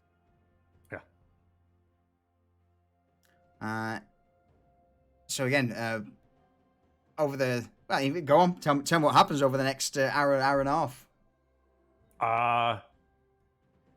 Is how much of the mast is did it snap off at the base? Nah, I would say yes. I would say due to the force and the weak construction, the shitty construction of this ramshackle sloop, yeah, it would have snapped at the base and was launched overboard. Okay, so I'm going to salvage what's left of the mast and the sail with the rigging and put them on the squid. And I'm going to have Garbash help me carve out the new mast, and we're going to anchor it to tentacles. And we're going to sail the Kraken's course.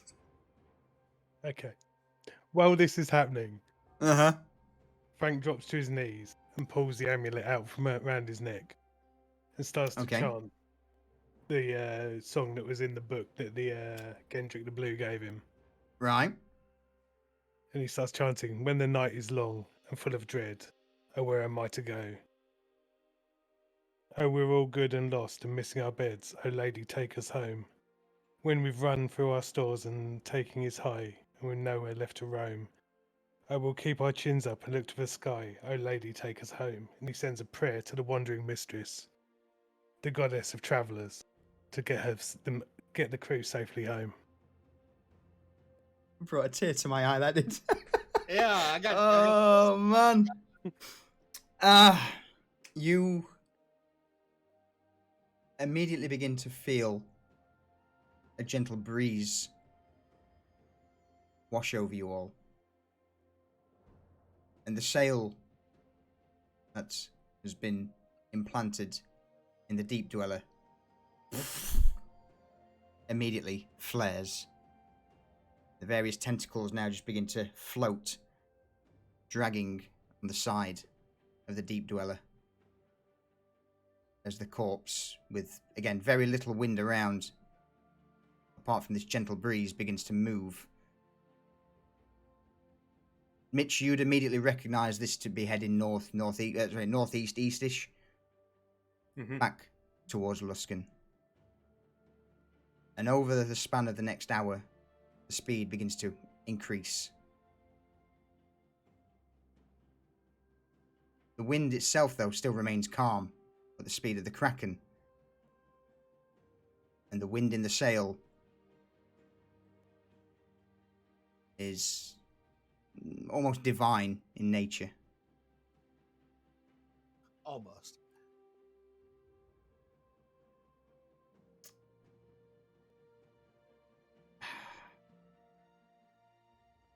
We'll end it there for tonight. Yeah. Thank you for that document. We will end it there for tonight. Sailing back to Luskan, using the power of the Wandering Mistress on the body of a Deep Dweller. Ain't nobody ever done that before, I tell you that for sure. That was good. That was really fucking good. Oh. So, That was a good episode. before we close out, is there anything you all want to do on your sail back to Luskan? Marvel at my ingenuity and just be like, this shouldn't work. Shouldn't work. Yeah. I'm going to keep chanting and chanting and chanting. Mitch, What? if I like stick a mast on a shark, would that work? Is this how sailing works? No, this is definitely not how sailing works, Garbash. Oh, You've got Vincent, who's sat down, pale-faced, just This is not how this. What fucking god are you praying to? Is this?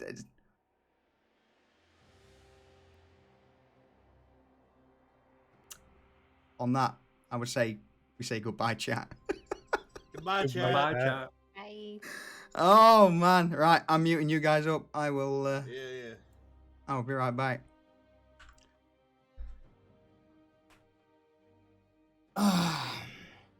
Lee has been digging deep into some of the lore that I sent him in regards to this amulet.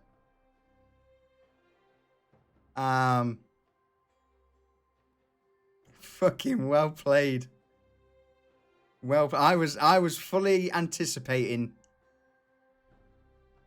making a raft out of the materials left on the ship and, you know, sort of sailing back using gust of wind from Kalen.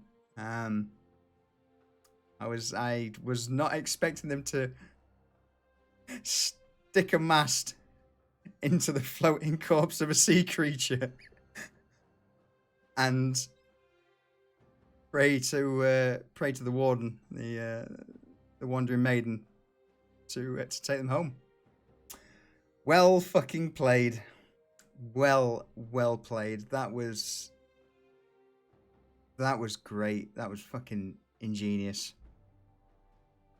Absolutely ingenious. All right, let's Shadow, you are not wrong. All right, I'm going to flick us over to the ending scene. And let's find someone to raid. You know what? I'm gonna take a break from Drunken Sailor, because we've had a lot of Drunken Sailor, because, you know, people not recording lyrics. So what I know what we can have on instead.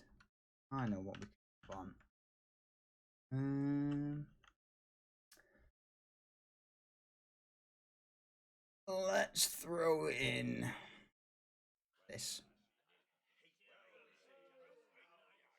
All right, folks. Thank you, everyone, for chiming in. I hope you've enjoyed it. It was a legendary session. That's definitely going to be one that we'll remember for a while.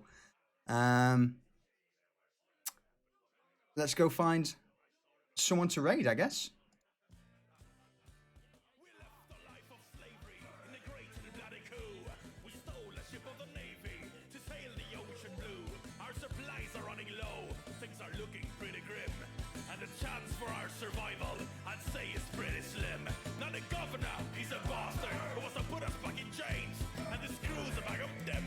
Pally, thank you for that resub. Shade, thank you for the resub. Lupus Semper, thank you for the follow. We'll see you all very soon. Bye.